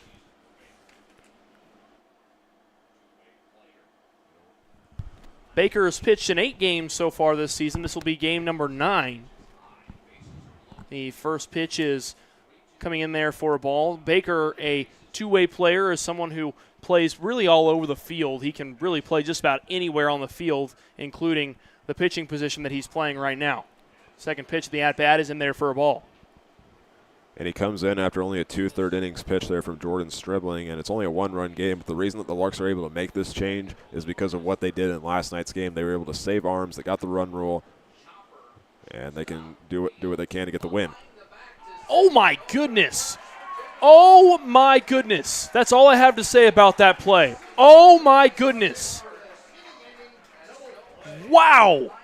I have never in my entire life ever seen a baseball play like that. Wow. It was Stokes who made the behind-the-back scoop, shovel, I don't even know what to call that, a behind-the-back shovel pass, and just throws it to the second baseman, C.J. Reed, who makes the play at second, and then fires it over to first base for an inning-ending double play. I mean, that I think you just give him a save. I think you could classify that as a save, even though he's not a pitcher. Something, give him style points. I don't know, something. My goodness. So only 1 run scored. Some damage control there to end the inning from Tabor Stokes. When we come back, it'll be the bottom of the 5th inning, and the Larks are going to try to build on some of that momentum.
Well, we'll come back to the trivia question here to start the inning with Hank. Hank, let's go back over that trivia question one more time.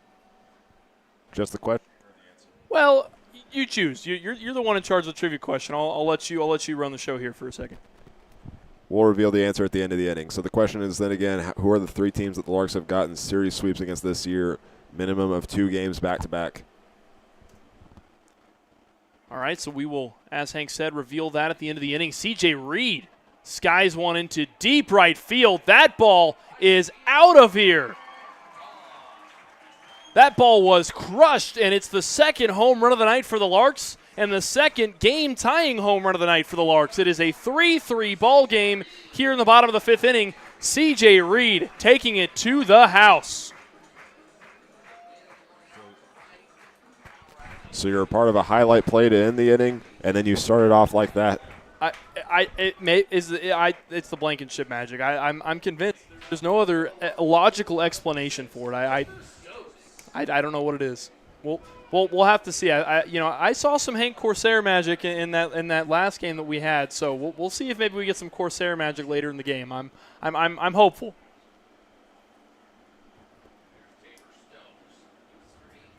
The issue with that play was it was so just chaotic. I didn't even know what to say. Some of those plays you see it happen and you're like, you can't even believe what you saw. And that was one of those plays I didn't know what to say. My mouth was just wide open. I was in just disbelief. So I apologize to the viewers back home who didn't exactly know what was going on there for just a moment when I was just screaming wow into the mic. They just were like, what happened? It was another example of C.J. Reed and Tabor Stokes showing off their team chemistry. They've played at the same 2 colleges for their first 2 years, and that's something that the players even talk about is that they have that chemistry together. A high fly ball to center field for Tabor Stokes, the top of the order for the Larks. He flies out for out number 1 of the inning.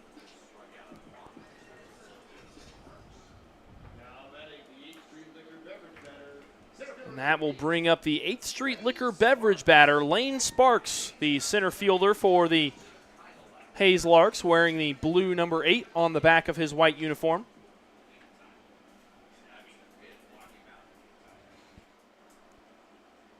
The pitch on the way from Reed. The first pitch of the at-bat comes in for a ball. Reed so far has had a pretty nice outing for the BJs. That pitch swung on and missed by Sparks. Correct me if I'm wrong, but on my paper I have Reed with 6 strikeouts so far on the night. Yep. The 1-1 pitch is high and away for ball 2. Pretty nice mark for the youngster out of Butler Community College. Correction, Howard College. I was thinking of someone else. I was thinking of Jackson Witt. Another youngster on this BJ squad. They've got quite a few young players on this team. Now a 2-2 count to Lane Sparks. That pitch low and away.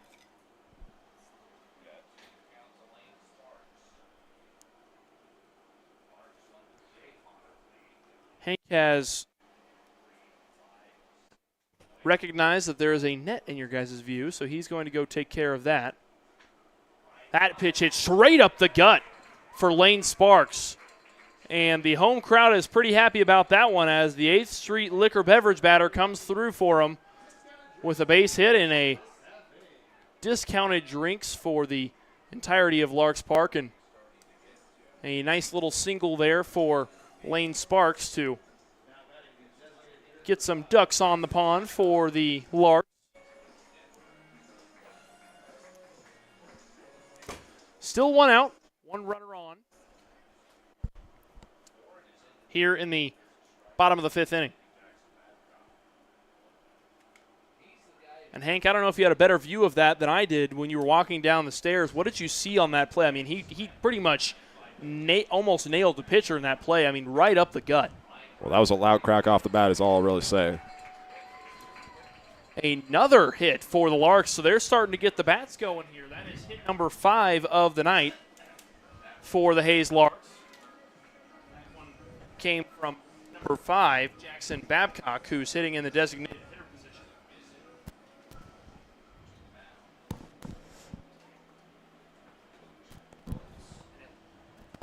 It appears as though Ian Reed is going to get a visit on the mound from his team and one of his coaches. I see one player in the BJ's bullpen warming up.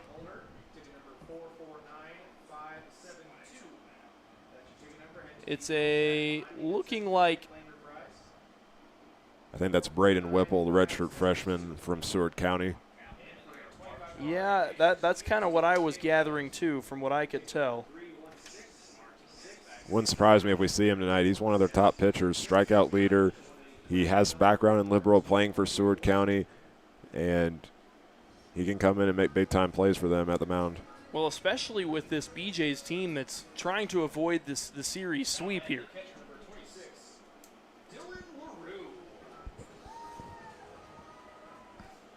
LaRue up to the plate now for the Larks.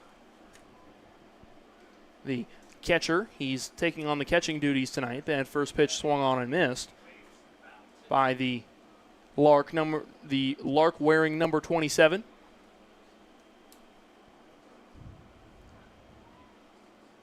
Reed shakes his head no to the first pitch. He'll come set, looking back to second. Now the 0-1. That pitch inside on LaRue.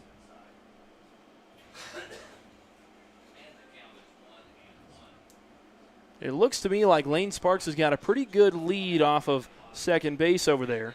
Wouldn't be surprised to see him attack the base paths. Both runners go, and both runners make it in safely. So 2 stolen bases for the Larks right there, and now 2 runners in scoring position for Dylan LaRue, one of the home run leaders on this Larks squad. And Lane Sparks, he's always the guy that you want to have as your lead runner just because of how quick he can be around the base path. He controls the tempo for the guys behind him. It's a perfect situation for the Larks. They got an opportunity to take their first lead. Sparks has very good decision-making as well on the base paths. That pitch fouled away for Dylan LaRue. The count will stay at 2-2. And it sounds like the Larks faithful is happy and they know it, as I can hear them clapping their hands. And I would be too. It's been a pretty enjoyable baseball game so far tonight. The 2-2. That pitch hit hard into left center field. And that pitch will drop into play. LaRue will have a 2 RBI, will not drop into play. That's a out. And so a double play will end the inning. And both runs will count. Or just one run will count. One run will count at the end of that inning after there was an out at third base that was tagged out. So the Larks will take their first lead of the ball game at a score of 4-3. So when we come back, it'll be the Larks trying to defend that lead in the top of the 6th. Don't go anywhere. You're watching Larks Baseball on the Larks Network.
We welcome you back to Larks Park.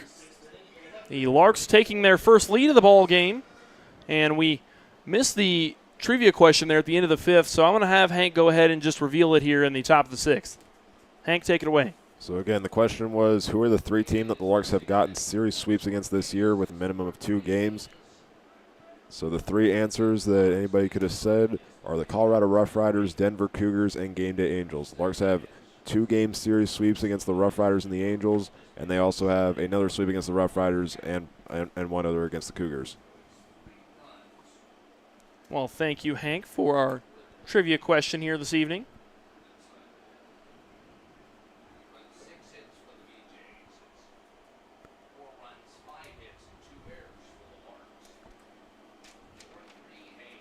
A 2-1 pitch to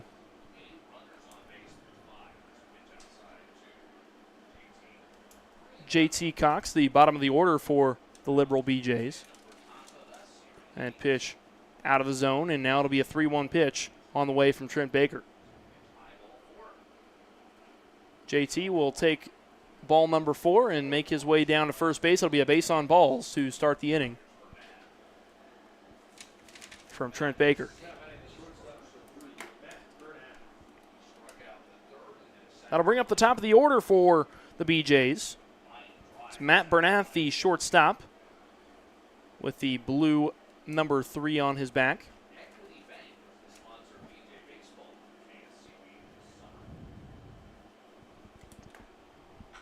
That pitch hit hard over to C.J. Reed. He'll flick it over to Stokes, who is there to make the double play. And a nice-looking double play there from the Larks, and now no base runners on after the Larks showing their defensive prowess on that play. I've already said it tonight. No one does it better than those two, with their team chemistry at Butler as freshmen, Hutchison as sophomores, and 2 years together with the Larks. They show it off again right there. And it's crazy to say that's not the best play we've seen them make tonight. I mean that is just insane to think about. They're constantly converting and turning double plays on second base, so it's certainly not out of the ordinary to see that. A popped fly from the third baseman, Drew Grego, and that will end the inning. And the Larks still lead it here in the top of the 6th with a 1-2-3 inning here in the 6th. Larks lead at 4-3. When we come back, it's the Larks' turn to get the bats going in the bottom of the sixth.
Well, a pitching change from the Liberal BJs. It's Braden Whipple into the ball game now, the right-handed pitcher, redshirt freshman out of Seward County Community College and from a native of Shattuck, Oklahoma.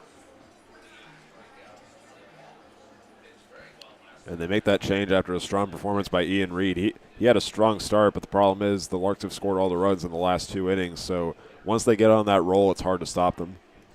You're absolutely right, and I think trying to limit the damage here at this point is the best thing the BJs can do to try and stay in this ball game. Reed into the night with 6 strikeouts, a pretty solid performance from himself. Whipple's first 2 pitches are in there for balls.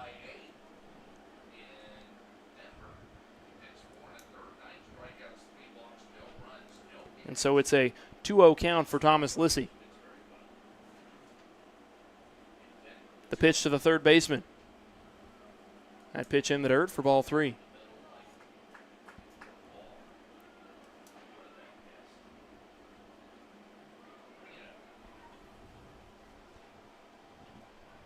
Now the 3-0.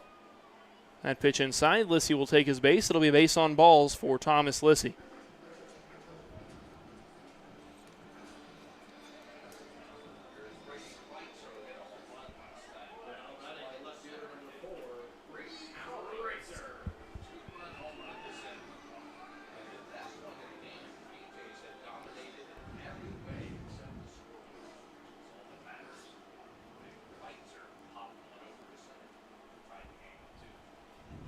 One runner on.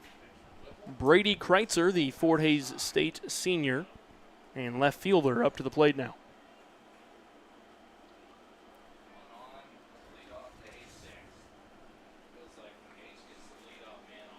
The 1-0 pitch to Kreitzer. That pitch finds the strike zone for strike 1.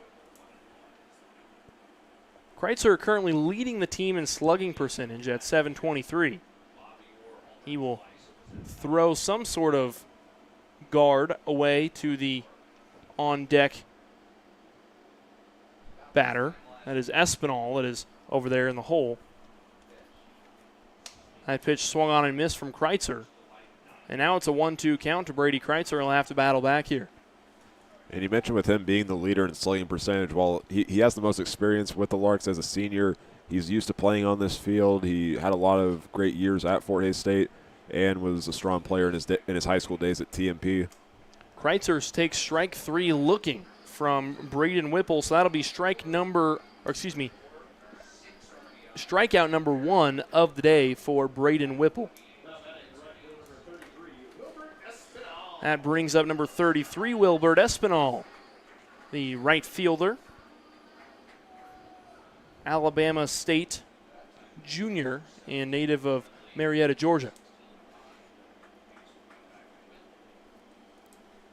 Hasn't played in very many games for the Larks this season. He was kind of a late addition as he was finishing up his college season with his team. First pitch of the count in there for strike one.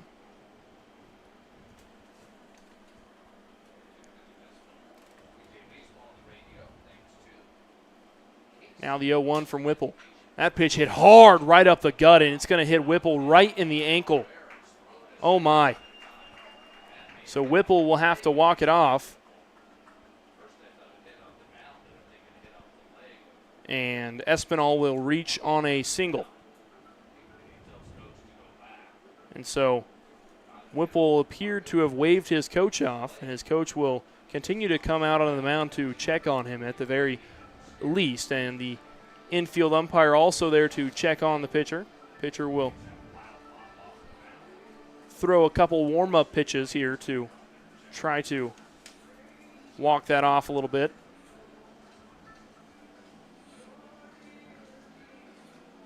He looks like he'll only throw one warm-up pitch and he'll be good to go. We've seen that happen now once to both teams tonight. It's just always a tough situation to be in, especially now with Liberal that they're playing from behind. It's something that you can't have happen to your pitcher, and it's just an unfortunate situation. Well, Whipple had a smile on his face from whatever the infield umpire said, so that's certainly a good sign. Now up to the plate will be Paul Smith, the first baseman. That first pitch fouled away into the Larks dugout. Paul Smith wearing number 25 for the Larks.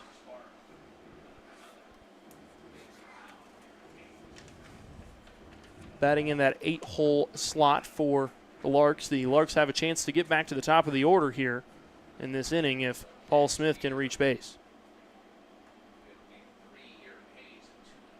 The 0-1 pitch is in there for strike number 2. It's now an 0-2 count to the junior attending Rice University. Whipple comes set. Now the pitch. That pitch hit hard down the third base line. There to field it is Grego, who converts on the double play. A big double play here in the bottom of the 6th inning for the BJs. An inning-ending double play at that, and a much-needed one as the Larks were starting to load up the bases. The Larks still lead at 4-3 when we come back. It'll be the top of the 7th inning. Don't go anywhere.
We welcome you back to Larks Park. I'd like to take a moment to recognize tomorrow is Hank's birthday. And he told me in the broadcast booth a couple nights ago, well, I'm glad I don't have a broadcast on my birthday. And I was like thinking to myself, well, that doesn't mean you get out of getting recognized on the broadcast. So happy birthday to my partner in crime up here in the broadcast booth, and we'll turn it over to Hank for his birthday present, I guess is what you get to call the play-by-play for the rest of the game. Thanks, Eli, and thanks to my mom for leaving that comment in the live chat. So back to the action for the top of the 7th. Larks up 4-3, and they've made a change on the mound, bringing in Adrian Nahar. Much needed in a game like this. He has the lowest walks and hits per innings pitched for the Larks, and this is a game where he's got to limit those tonight. Starting the top of the 7th, he faces off against Justin Hudson. Starting with a 1-0 count. And now there's 2 balls to Hudson, who is a junior for this Liberal team that plays at the D1 level for the Queens Royals out of the Atlantic Sun Conference. Nahar puts another one down in the zone, moves the count to 3-0. This is pitcher number 4 that we've seen from the Larks bullpen tonight. It'll be interesting to see if they end up putting in any more pitchers after Nahar. We'll see how his performance goes. It's all going to depend on how the rest of the game plays out, but I'll say it again that because the Larks only used 2 pitchers last night, they're able to use more tonight. And usually in series like this of at least 2 games, the Larks will send 3 pitchers to the mound per game. So that's 6 overall.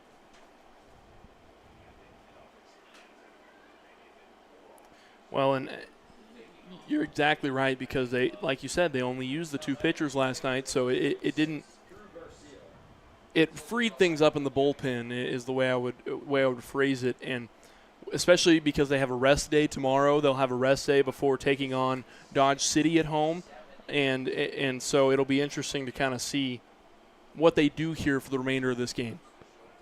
Well, before they get to that, they'll have to play 3 games against Denver, so I get what you're saying. It's going to be interesting to see how the rest of this all plays out.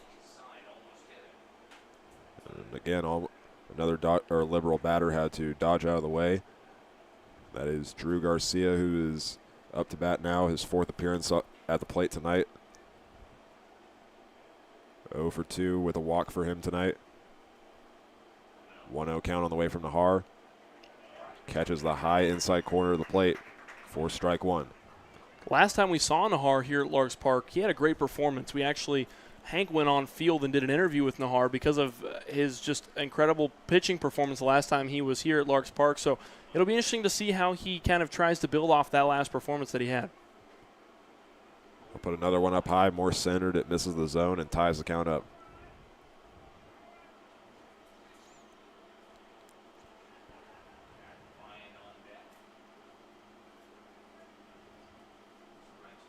Nahar watching first base where Justin Hudson is standing. He delivers the next pitch, and it's a swing and a miss.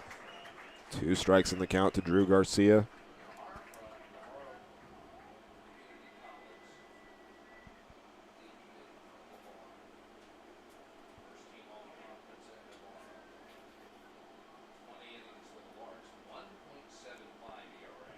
Nahar looking for his first strikeout of the night as Garcia's back in the box. That one breaks down in the zone and leads to a full count.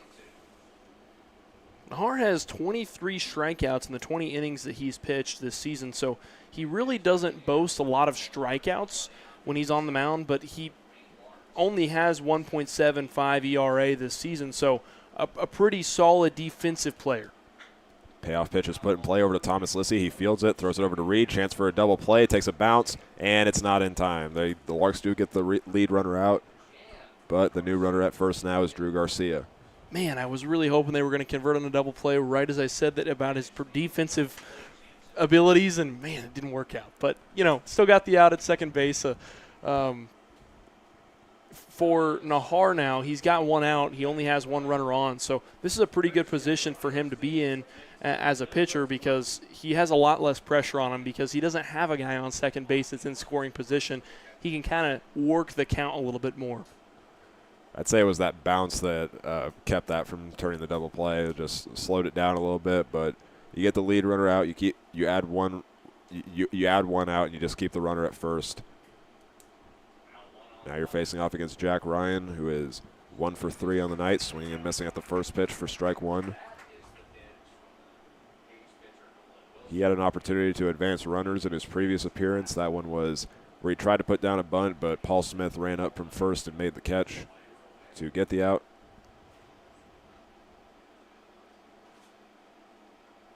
Nahar sped up his motion right there, and he finds the strike zone, 0-2.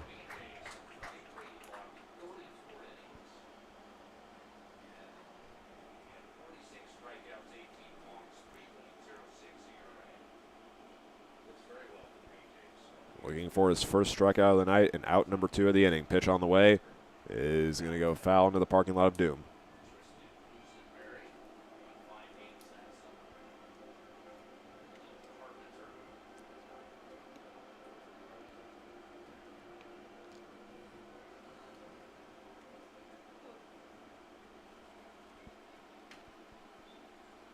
Throw back to first base, and that was very close. The Larks almost got him, but Drew Garcia slides back safely. Larks faithful thought that he was for sure out. The Larks faithful not very happy with that one, letting the umpire kind of hear about it there at the end of that one. And a line drive on the 0-2 count. Espinal will run up, and that one will land in front of him. He'll throw it back in. Liberal will now put runners at first and second base. And with that last throwback, I'd almost have to say that was a makeup call from last night's game where there was a close call with the Larks sliding back against Liberal, and they thought they had him. So still, you got the one out. You just need to get 2 more. You've been in this situation before. And now the designated hitter is up to bat. That's Carson Willis. I could agree with that because I would say that he looked out from our perspective on that play as well at third base. So I think that you can call it a makeup call. We'll call it even. 1-0 to the freshman from Rogers, Arkansas. Was a redshirt for the Arkansas Razorbacks this last season.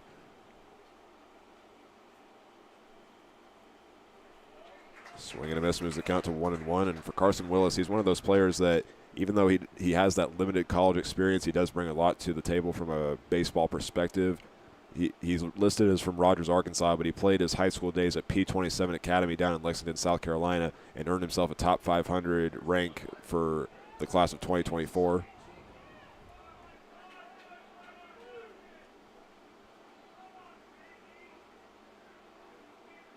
He now faces a 2-1 count, working with Drew Garcia at second and Jack Ryan at first. The pitch to untie the count. Gets in the zone, and now it's 2-2.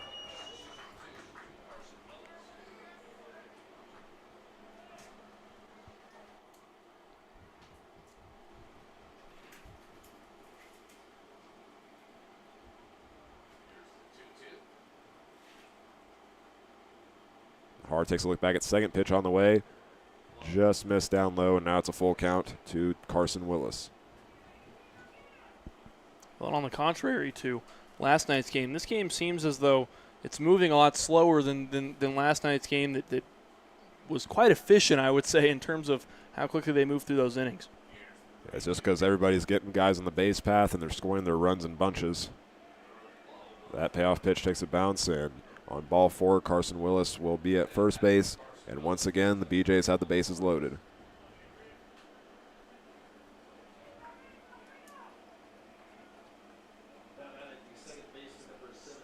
Just one out for Liberals. They send Larry Olivares to the plate. It's been a new face to for the BJs since the last time they faced the Larks down in Liberal. This is a team that, according to their game changer, they've had 16 guys this season that have played for them, and they're no longer.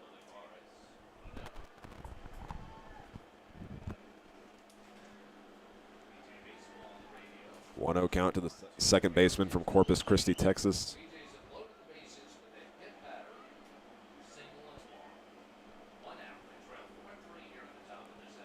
Nahar delivers, swing and a miss there by Olivares, and there's strike one.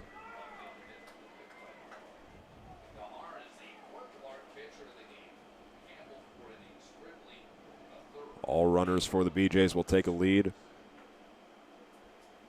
For them as a team, their last lead came in the top of the 5th inning. Trying to get it back in this low-scoring contest. That one misses inside, tying the count up. Certainly low scoring for Larks standards. We're used to seeing double digits on the scoreboard pretty frequently here at Larks Park.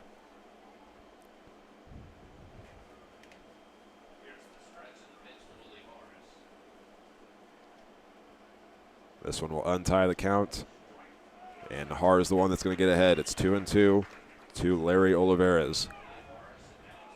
Nahar's been hanging in there. He has been battling with every single batter up to the plate. So we'll see if he can convert here on this 2-2 count. He's gotten 2 strikes to the last 4 batters now. And Olivares stays alive as he lines that one out of play into foul territory. Nahar is needing an out right now. With only 1 out, he's got the bases loaded. This is a dangerous position for the Larks to be in right now.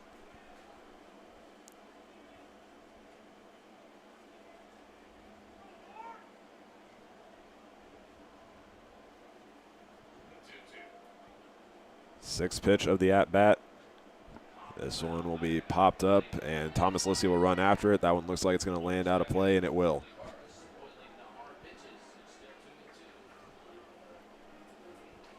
Olivares showing some fight. He's one of those pitchers batters, that's been able to work the count against the Larks pitchers.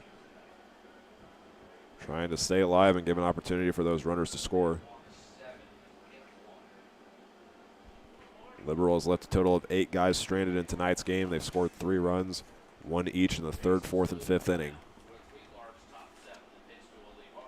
Nahar looking to win the battle, and he does just that. A swing and a miss there by Larry Olivares, and there's 2 away here in the top of the 7th.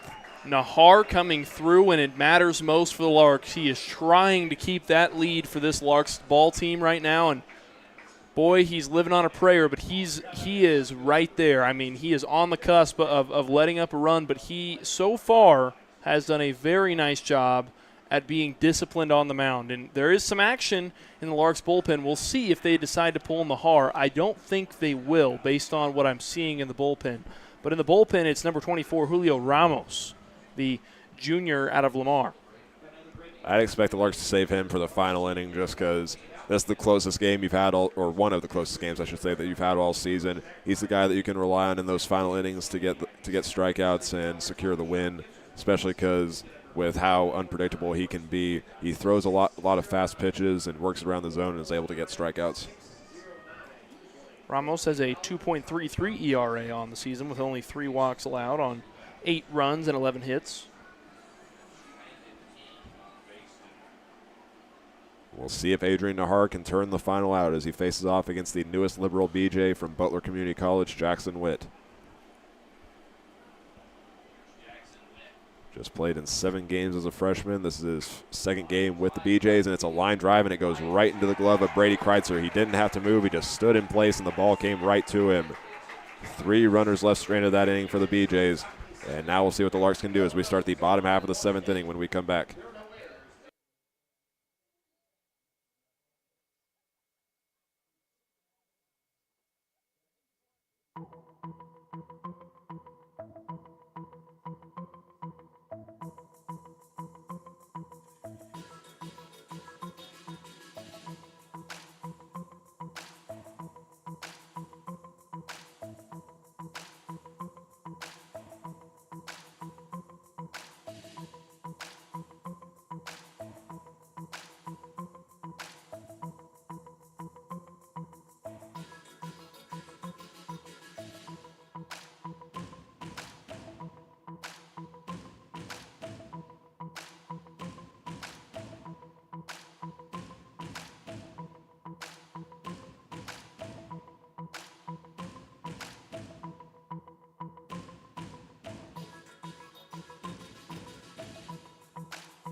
In that prior inning, the Liberal BJs had the bases loaded with only one out, and all those runners were left stranded as the Larks hold on to the 4-3 lead in the bottom of the seventh, bringing up their 9-1-2 batters this inning. Face off still against the relief pitcher for the BJs. That's number 16, Braden Whipple. His first pitch is high and outside for ball one to C.J. Reed. He was walked on his first appearance. His most recent one was the solo home run to give the Larks their third run of tonight's game.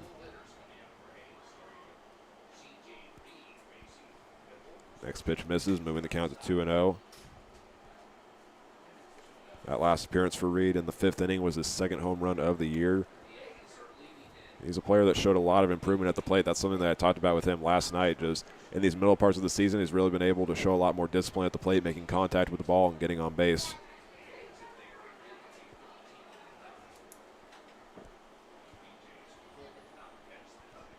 It is a 2-1 count to the second baseman, and it's untied in favor of Braden Whipple. The count is now 2-2.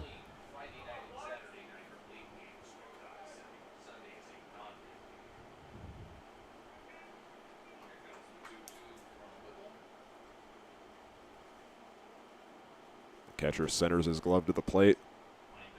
Full windup for Braden Whipple, and it's a swing and a miss for out number one to C.J. Reed.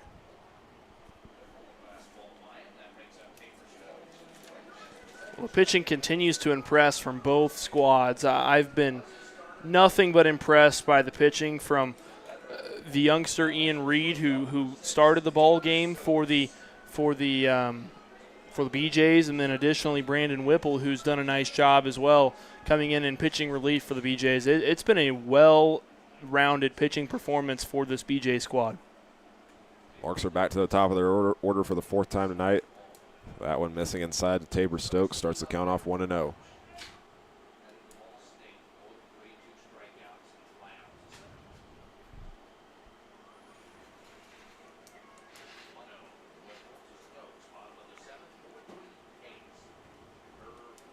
Missing outside. There's now 2 balls in the count to Stokes. Looking to get another hit on his resume for this season. He's hit in all but 5 of the games that he's appeared in. And that one catches the low part of the zone, and once again the Larks face a tied count.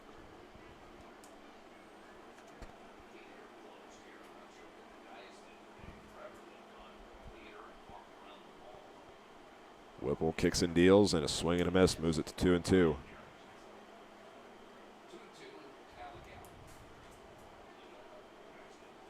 He's doing a good job working it around the zone, trying to get the Larks to miss at it. And he's got an opportunity right here to get strikeout number 3 of the night, which would give him 42 on the season.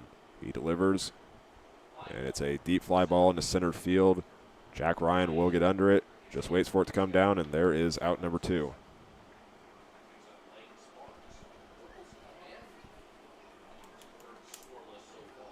We'll see if Lane Sparks can keep the inning alive as he comes up to the plate. Scored a run and had his first hit of the night in his last appearance in the 5th inning. Larks are definitely going to need some runs here for the later parts of the game as we approach the 9th inning, because Liberal, even though they haven't scored since the 5th inning, can come out of nowhere and build their comeback.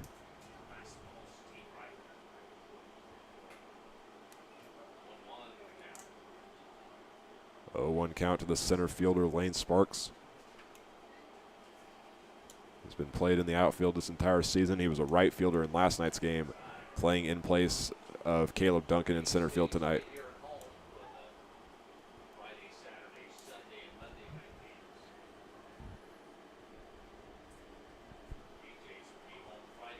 One on the way from Whipple. Slides out of the zone, putting the count to 2-1.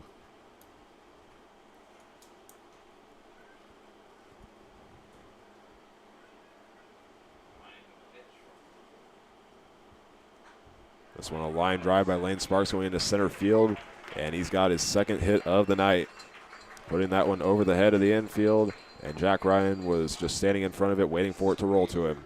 That was a good looking hit there from Lane Sparks. Was able to get his barrel on it and had a nice crack off the bat and dropped it on into shallow center field. And Of course, Lane Sparks always has wheels on him, so that was no problem for him to get to first base there. Got there with plenty of time, and maybe we'll see a little bit of a two-out rally here from the Larks in the bottom of the 7th. 12th multi-hit game of the season for Lane Sparks, and Tracy Sparks in the live chat noted, because he's the beverage batter, she made sure to remind him people are thirsty. So he's at, and that one a stolen base attempt there for Lane Sparks, and on the throw there, it goes off of the head of Braden Whipple, so they'll give him a second. Well, that was a scary play. It was just thrown too low by the catcher Garcia, so they'll give Whipple some time.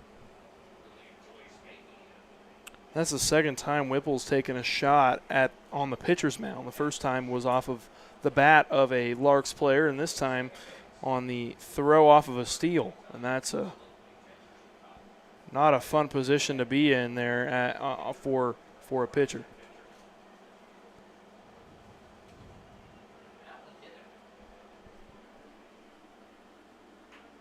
So they'll give him a second, and it looks like he's going to probably stay in this game, as he's giving fist bumps to his fellow infielders. Got to give him a lot of credit. He's got the heart to stay in this game, and taking a baseball to the head, that is not fun. Whipple is one tough cookie, man. That guy has hung in there through the thick of it in today's game, and I mean, I would have been hurting even after just the ankle deal the first go around, and much less getting hit by a throw to second base. So they'll give him a few practice pitches before he returns to the action. That first pitch was a ball to Jackson Babcock as Lane Sparks stole second.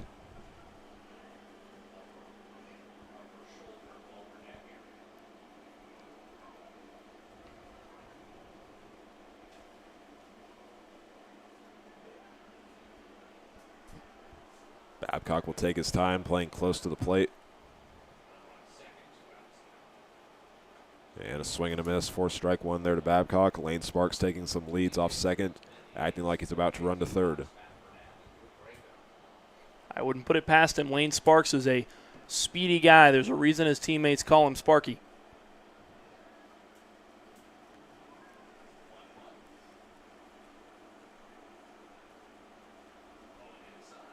Low and inside, another tied count for the Larks.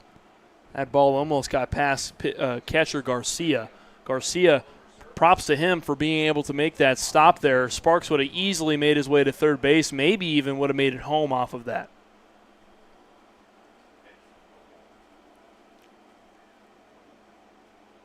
Whipple delivers the pitch right down the middle for strike two. There's a pretty good chance we're going to see Lane Sparks run here, since it is a 2-2 count with 2 outs. If it wasn't 2 outs, I think it would be a little bit of a different story here. But with it being 2 outs and 2 strikes, I think we'll see Lane Sparks go ahead and just go.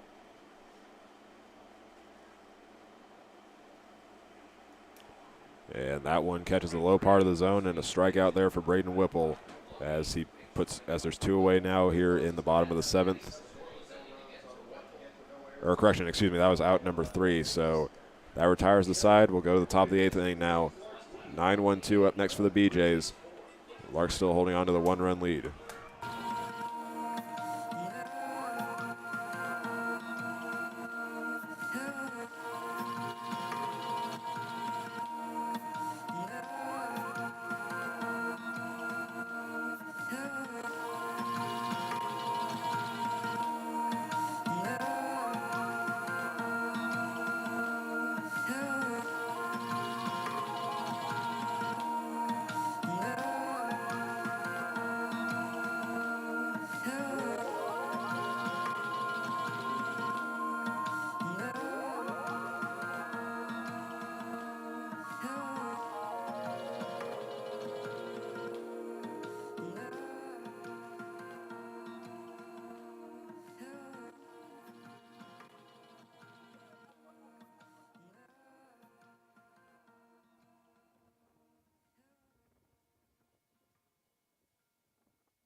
We welcome you back to Larks Park for the start of the top of the 8th inning, and the netting is in the way of our camera.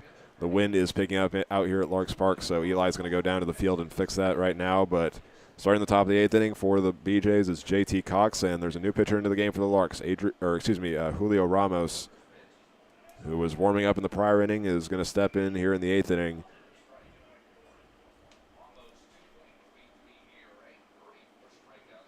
It's an 0-1 count to start.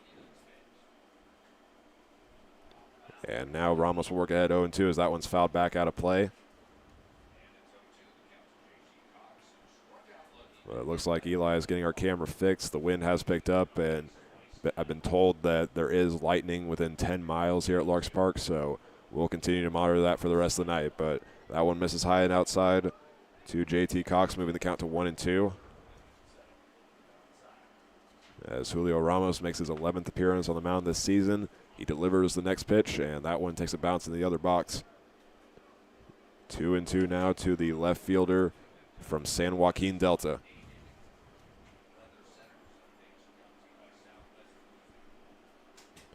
Cox was struck out in his first appearance. He's reached base in his last two. And here it's a looking strikeout for Julio Ramos. One away to start the top of the 8th inning. And now the BJs will go back to the top of their order.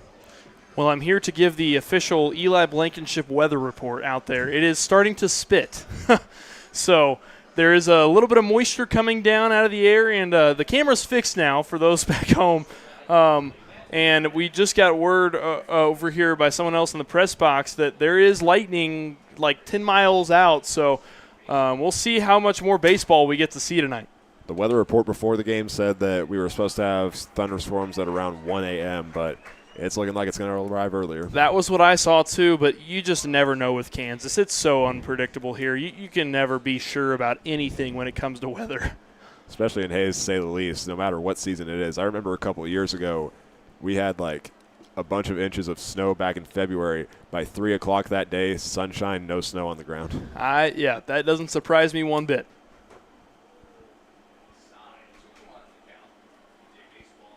2-1 count to the leadoff batter, Matt Bernath. He is 1 for 4 tonight, had the first hit of tonight's game, and has gotten out in his last 3 appearances, and he will hit a deep line drive ball. Espinal will run after, and this one's going to stay fair as it takes a bounce near the 319 mark of the outfield wall. And Bernath will stop at second base as he's got the double.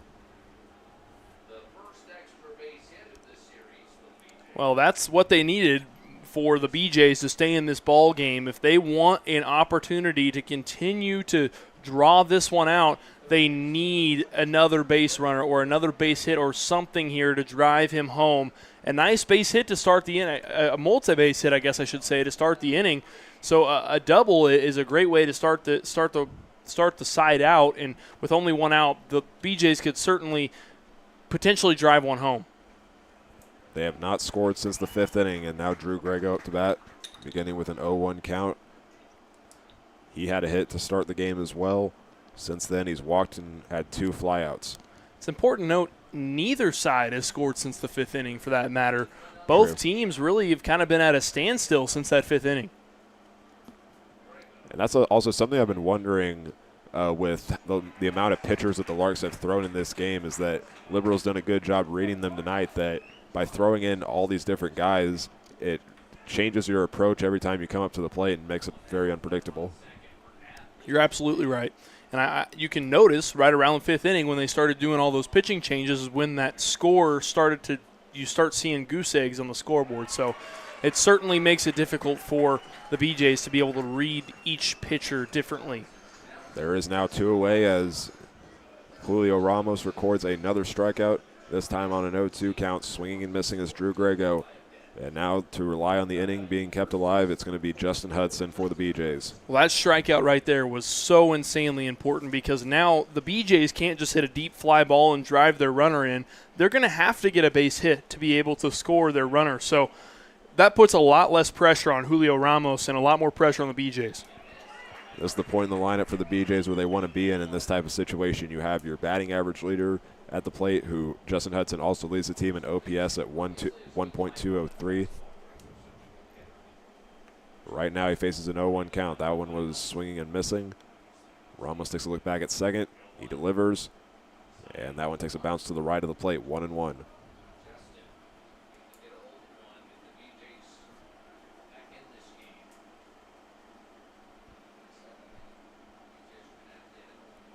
Ramos will take his time as Hudson awaits the pitch. Looks like LaRue wants this one on the outside. And that one goes down the middle, but it's a swing and a miss. 1-2 in the count. Ramos taking a commanding lead in this count. He has all the power now. He can move the ball wherever he wants for at least the next 2 pitches. And so Ramos is in a great position here to close out this side. Ramos looks at second, delivers, and it's a swing and a miss. The Larks get 3 outs in the top of the 8th inning, all by strikeouts from the new pitcher, Julio Ramos.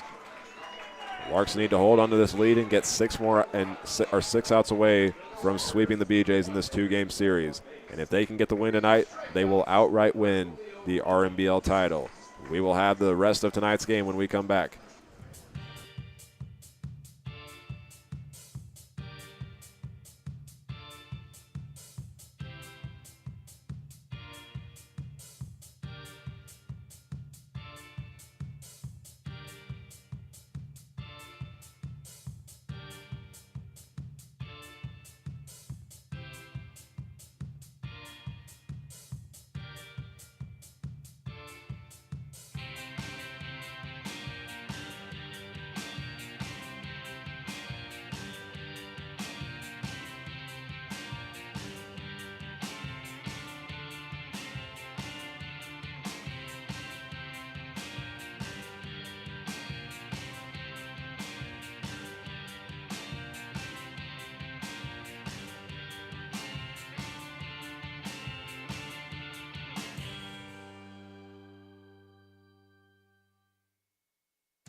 It is time for the bottom half of the 8th inning. Leadoff batter for the Larks will be number 26, Dylan LaRue. Still facing off against the relief pitcher, Braden Whipple, who came in at the start of the 6th inning. Starting with an 0-1 count, LaRue has recorded an RBI in tonight's game. Looking to get a hit right here and give the Larks some insurance runs. That one misses down low, moving the count to 1-1. After LaRue in this inning, it'll be Thomas Lissy and Brady Kreitzer. And that one will be fouled back into the netting. Camera moves just a little bit, but there is no netting in the way, so Eli's happy about that. Very much so. It's starting to spit a little bit out there, and I melt whenever I get raindrops on me. So it's just, I can only be out there for so long before I just disintegrate. So we have to limit the amount of exposure that I have out there in the wind and in the rain. Not sure what happened right there, but Whipple, that one went behind Dylan LaRue. It almost looks like maybe his foot got stuck in the rubber, or maybe my other suspicion is maybe he rolled his ankle or something when he stepped down. I didn't see his foot plant, so it's hard to say what actually happened there, but the only other thing I can think of is maybe a cramp mid-pitch, but it's possible. I've seen it before. A line drive here by LaRue. This one will be dropped, and this one will be called foul. Andy Luton not happy with the call. They're going to say that while Grego ran back for that one and tried making an over-the-shoulder catch, when he dropped it, he was in foul territory. and I don't have a perspective on it from where I'm at right now, but if he was standing in foul territory, then the ball is foul. If he touches the ball in foul territory before the ball drops into play, that would be considered a foul ball. And it's kind of a weird rule, but that's just the way it works. It has to go either one way or the other, and you have to. It's kind of a weird thing, but regardless, it'll be a foul ball, and now it's still not a bad point to have a kind of, I wouldn't say controversial call, but a disagreeable call, I guess I should say, at this point of the ball game. Swing and a miss there on the 3-2 count will send LaRue to the dugout, and there is one away.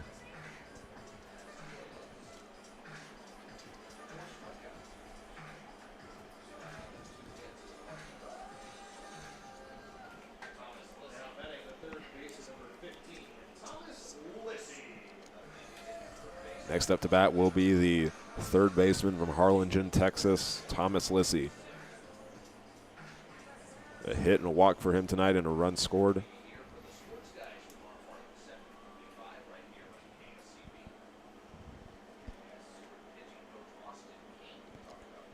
Missing up high and outside. Lissy gets ahead 1-0 to start.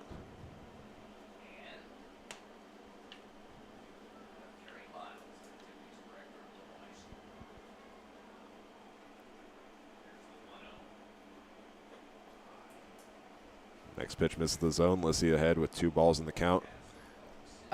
Maybe I'm imagining it, but it seems to me ever since that pitch, his motion's been slightly off. Are you seeing that too?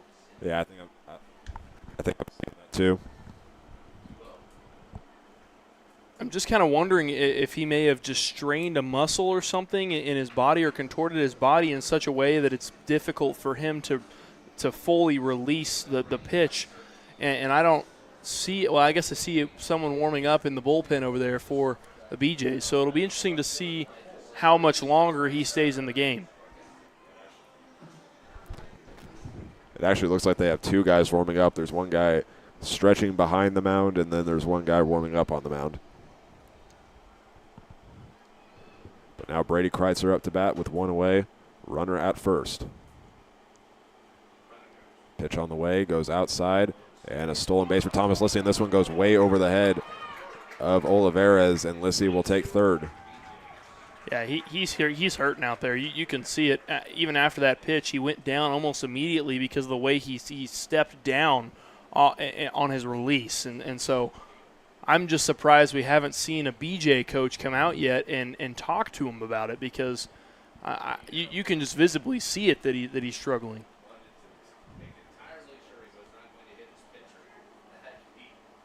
There's some talking going on between the coaches right now in Liberals' bullpens, their dugout. So it wouldn't surprise me if they make the change here soon. But it's a 1-0 count to Brady Kreitzer. An insurance run is 90 feet away from home plate. Pitch on the way. Swing and a miss, moving the count to 1-1. Kreitzer had that go-ahead home run early in this ball game, so we'll see if Kreitzer can come up big here again for this Larks team. He's done it multiple times this season. We'll see if he can do it once again in this game. And that home run was to the 405 mark in center field, and some of their outfielders are playing a little bit closer, which is a little bit surprising, but they also are keeping in mind that the Larks just need the hit to bring that runner from third home. Right, I think the idea is if they play in more shallow in the outfield and they're there to make that catch, that theoretically that he would be there to make that catch and then potentially have time to make that throw from the outfield all the way in to, by some miracle, catch the runner on third. That last one was a foul ball that went off the pole. If it would have hit the net, it would have probably knocked the camera out of place. So. I think I might have knocked the camera off the pole. That ball was coming in hot. A line drive here by Brady Kreitzer into center field. He's got another hit. Lissy will jog into home plate, and the Larks take a 2-run lead.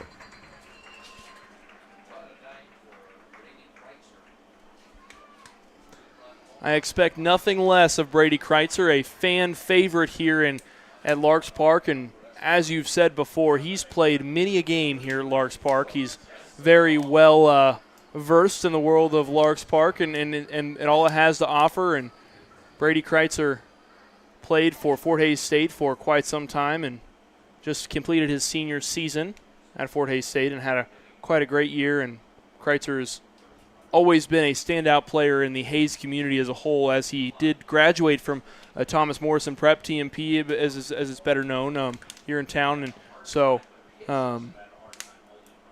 he's one that the home crowd really likes to back quite a bit. Ball one, and Kreitzer will successfully steal second base, and the Larks once again put another runner in scoring position.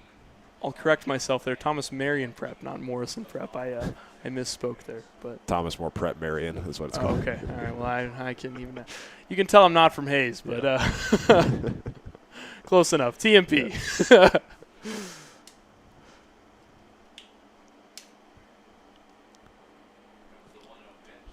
Whipple delivers. This one will be a ground ball over to the shortstop. Bernath throws it over to Hudson. There is 2 away.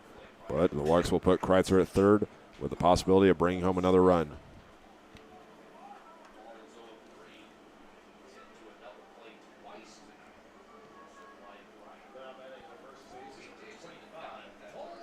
Paul Smith will be the one that the Larks rely on to keep this inning alive and add another insurance run with Kreitzer at third. One more insurance run would really be comforting for this Larks squad. I think one more insurance run wouldn't quite seal the deal, but it would be very, very close to sealing the deal for this Larks team.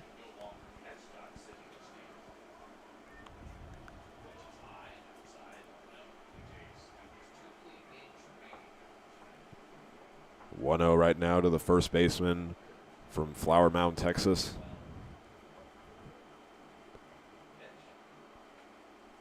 Change-up misses the zone, moving the count to 2-0. Something we haven't talked about enough in this broadcast. This game has league title implications for this Larks squad. So if they come out with the win tonight, they're going to be the Rocky Mountain Baseball League champions for this season. So pretty exciting for the Larks if they can pull away with a win. It would be their 4th title in the RMBL since joining the league back in 2019. I would say that's a pretty good number in the short time that they've been in the conference. I mean, that's what, 4 titles in 6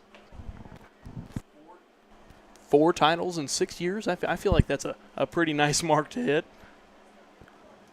And they had 8 titles in the Jayhawk Collegiate League before they left, so that's impressive, too, to say the least. It's just with Frank Leo and the time that he's been here, he's just built that championship culture here. Certainly is a culture here with the Larks. 3-1 count. Paul Smith will walk, and the Larks will put runners at the corners.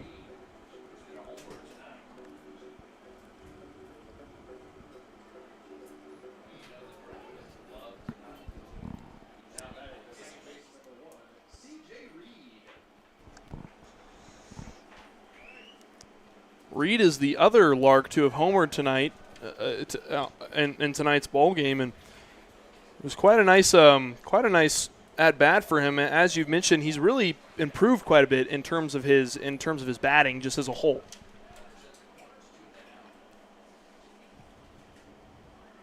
It's an 0-1 count to the second baseman, two away. Puts the ball up high, moving the count to 1-1.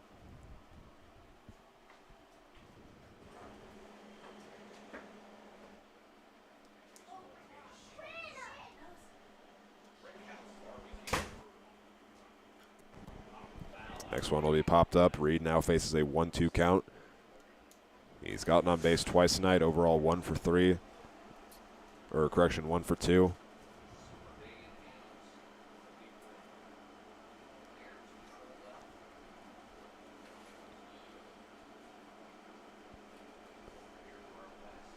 Whipple just needs 1 strike to retire the side, and now Paul Smith will head for second base, and there will be 2 runners in scoring position, and I think just off to my left, that was a lightning strike.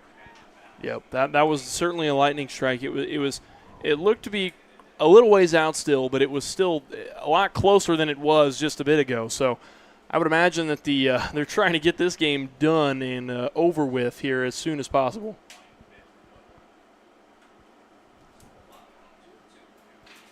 Count now 2-2 to C.J. Reed. Because of that, I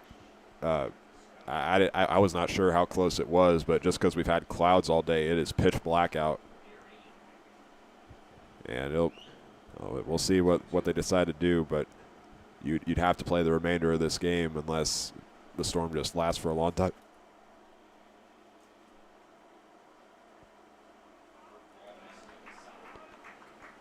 It'll be a 3-2 count to C.J. Reed.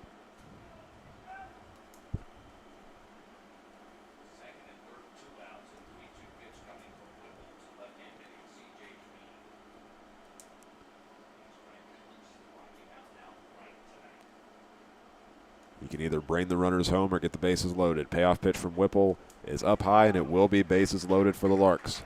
Bases loaded with the top of the order, no less. This is a dangerous spot for the BJs to be in right now.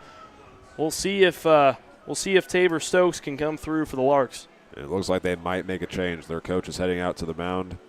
They do have 2 guys warming up. In fact, they have what looks like 6 guys all together in their bullpen.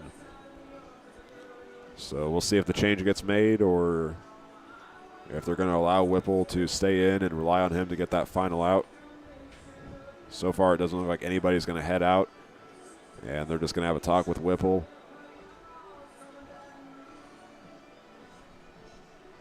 There is, again, just 2 away.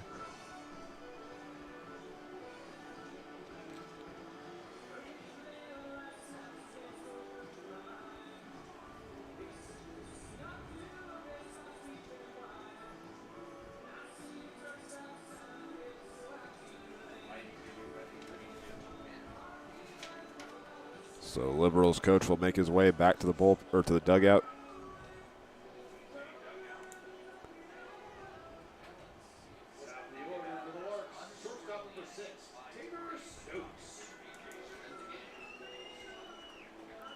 So the Larks are back to the top of their order. This is the 5th time they've gone to the top of it with Tabor Stokes.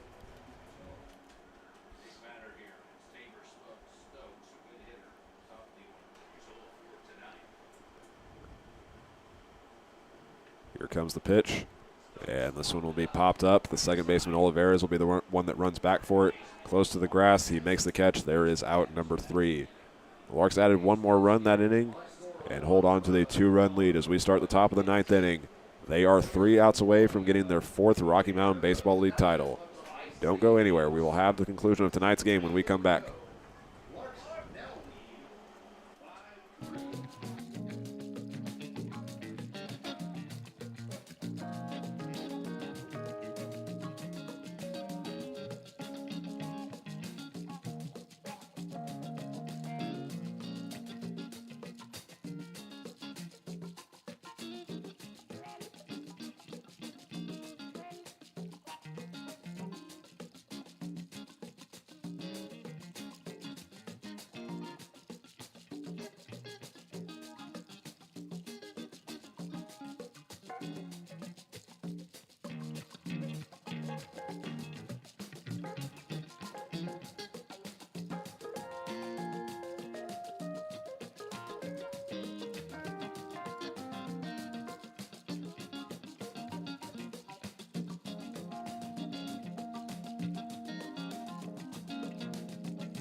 Julio Ramos returns to the mound. The Larks need 3 outs to give themselves another outright RMBL title.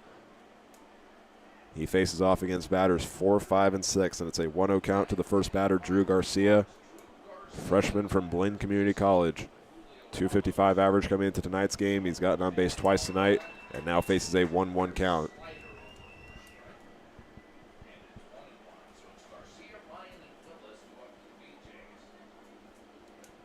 Ramos kicks and deals. Misses that one low and outside, and it ties the count up.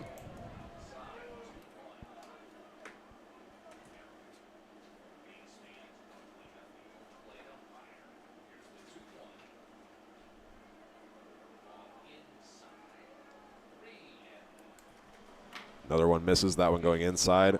Drew Garcia is ahead 3-1.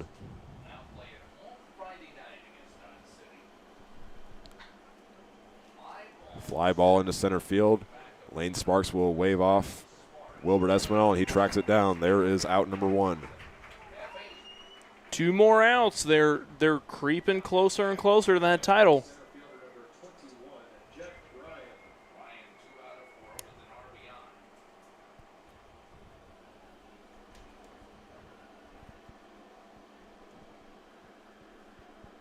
Next batter up for Liberal is Jack Ryan. His first pitch is sent to the plate. That one a half-hearted swing that goes off the net. Starting with an 0-1 count. Reminder, if the Larks can get the 2 more outs right here, we will have our post-game player interview. Tonight it will be with Dalton Campbell and Brady Kreitzer.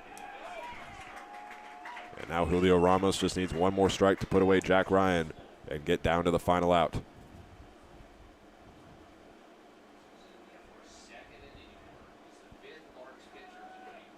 That one misses up high.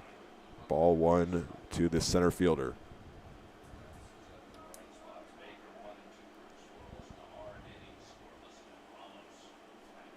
We'll see where Ramos puts this one. He's been able to get a couple BJs swinging tonight.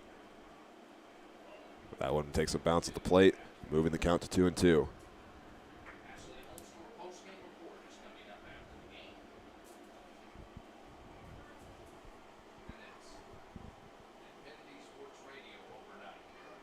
Two and two on the way. Swing and a miss. He's got another strikeout. 4 on the night for the New Mexico State commit, Julio Ramos. And there is 2 outs. The Larks just need 1 more to secure the title. Ramos is coming up big for this Larks squad tonight. He came in at a crucial point of the game, and he has been lights out from the moment that he came on the field. I've been extremely impressed with Ramos' performance so far. Low and inside for ball 1 to the designated hitter, Carson Willis. He's been a dangerous hitter tonight. He's gotten on twice through hits. He's also gotten on 2 other times through walks. Now faces a 1-1 count. But he'll need more than just himself to cross the plate to keep this game alive. Fouls it, was 1 out of play. It is 1-2.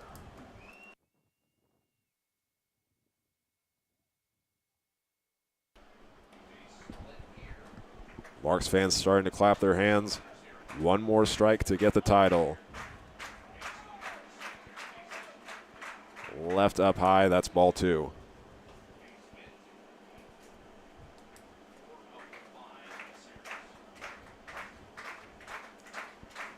Ramos delivers the pitch. Willis is keeping the game alive, fouling that one out of play in a similar spot as he did the last foul ball. He'll live to fight 1 more pitch. Larks fans trying to help out Ramos as he kicks and deals. A little bit too low, and it's going to lead to a full count. A lot of Larks fans in disagreement with the call, but they put themselves in a good position. Nobody on, 2 outs. Payoff pitch from Ramos. Swing and a miss, and the Larks reign supreme in the RMBL in 2025. Just like that, the Larks are your RMBL champions in the year of 2025, and what a way to close out their RMBL title with a game with all the dramatics. I mean, my goodness, from the start, it has been a close game. The Larks have just been neck and neck with this BJ's team all night long. The rivalry matchup gave us everything we wanted, and man, was it a good one. Final score, Larks come out on top by a final score of 5-3.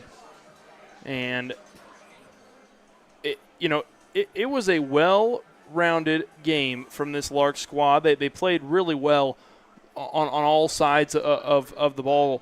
And offensively, they showed up really well. Hank's going to get to interview Brady Kreitzer here in just a moment after his very grand performance this evening, along with the starting pitcher Dalton Campbell. And I apologize, there's kind of a bit of a net. The net, because of the wind, is kind of blowing in the way of Hank. So we'll be able to see Hank, just not fully. It'll be kind of difficult to see him, but we'll be able to make him out as best as possible. So we're going to send it down to Hank here in just a moment. I'll step aside, and I will take it back once Hank is done.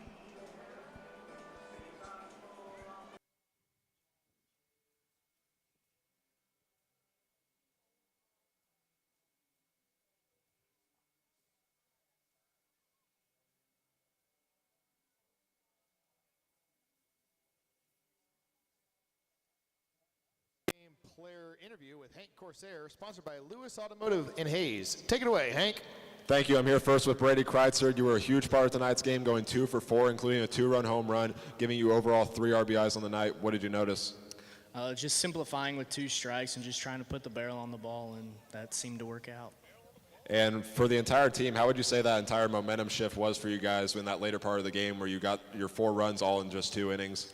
We're a tough group to keep down and keep off the scoreboard. Eventually we're going to score 1 and chip away, and we seem to find a way to do that tonight.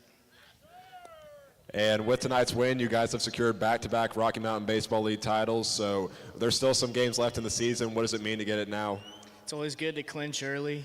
Can't coast. Got to keep winning ball games, but it's a huge accomplishment for us going into NBC. Congrats on the win tonight. Give it up for Brady Kreitzer. I'm now here with Dalton Campbell, who had 5 strikeouts in the 4 innings that he pitched tonight. What did you notice at the mound? That I had to work for each pitch, had to be consistent, and I was not going to get no freebies. And for the entire pitching, how would you say your guys' approach was tonight? Because Liberal lost by 10 last night, but they came into tonight's game showing many improvements at batting. They definitely came out for vengeance, but we put it up a good game and kept it close and came out victorious. And you were a part of last year's team who also won the RMBL title, so what does it mean to get another one here tonight? It's great. Got back-to-back when we go to NBC and have a good rest of the season. Shout out the boys. Give it up for Dalton Campbell. Well, we appreciate Hank providing our on-field post-game interview. When we come back, it'll be the post-game show, so don't go anywhere. We'll have our final thoughts and then the closing of the broadcast. Stick around. The Larks are your 2025 RMBL champions.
Back-to-back for the Larks. They defeat the Liberal BJs tonight in a low-scoring contest, winning tonight by a final score of 5-3, getting their 4th Rocky Mountain Baseball League title since joining the league in 2019, improving to 17-4 on the year and 25-4-1 overall. As we welcome you into the post-game show, the Larks had to fight in tonight's game. Liberal got run-rolled last night, but came in and showed a lot of fight, getting out to the first lead and holding on to it for those first few innings up until the 5th, where the Larks put together 4 runs in 2 innings, thanks to a lot of help from guys like Brady Kreitzer and C.J. Reed, and they come out victorious. Well, I'll tell you, they certainly brought the dramatics out for the title game implication. Title game. You got everything that could have possibly been so niche and unique about this game. It was. There were so many different things that happened in this game that made this game what it was and made it special for this team. And this is going to be a game that they're not going to forget for quite some time. And it's going to be a great confidence booster going into the NBC World Series. And I want to touch on it again with Liberal. They got run-rolled last night, but they showed a lot of improvements last night. The pitching got off to a hot start, but the problem is with the Larks is once they get rolling, they don't stop. And by the end of that 5th inning, they just couldn't catch back up. That last 5th inning was the only time, or the final time, they scored runs tonight. You're right, and for the Larks, they scored that insurance run at the very end of the game too, and that just is kind of a testament to the fact that once the Larks kind of get the bats going, they don't stop. You're absolutely right. They catch fire. It's contagious in their dugout. And whenever somebody starts getting hits, somebody else starts getting hits. And then all of a sudden the whole team is just meshing and you're starting to bat the whole lineup. And this Larks team, they build off of each other and they really play off of each other's confidence at the plate along with the encouragement that they have amongst each other. This team is very supportive of one another, and that's something that I've noticed from day one of calling the Larks this season is they're so supportive and encouraging of one another. And as we're approaching the end of the regular season, this is much different from last year. If you look back to the title that the Larks won, they had to really grind it out against Liberal because they tied, but the Larks won it overall because of tiebreakers. We still have 5 days until the regular season finale, and the Larks already had the title. And then coming up for the NBC World Series, it's also going to be different this time around because they have that title. They got the target on their back, and you got teams wanting to come for it.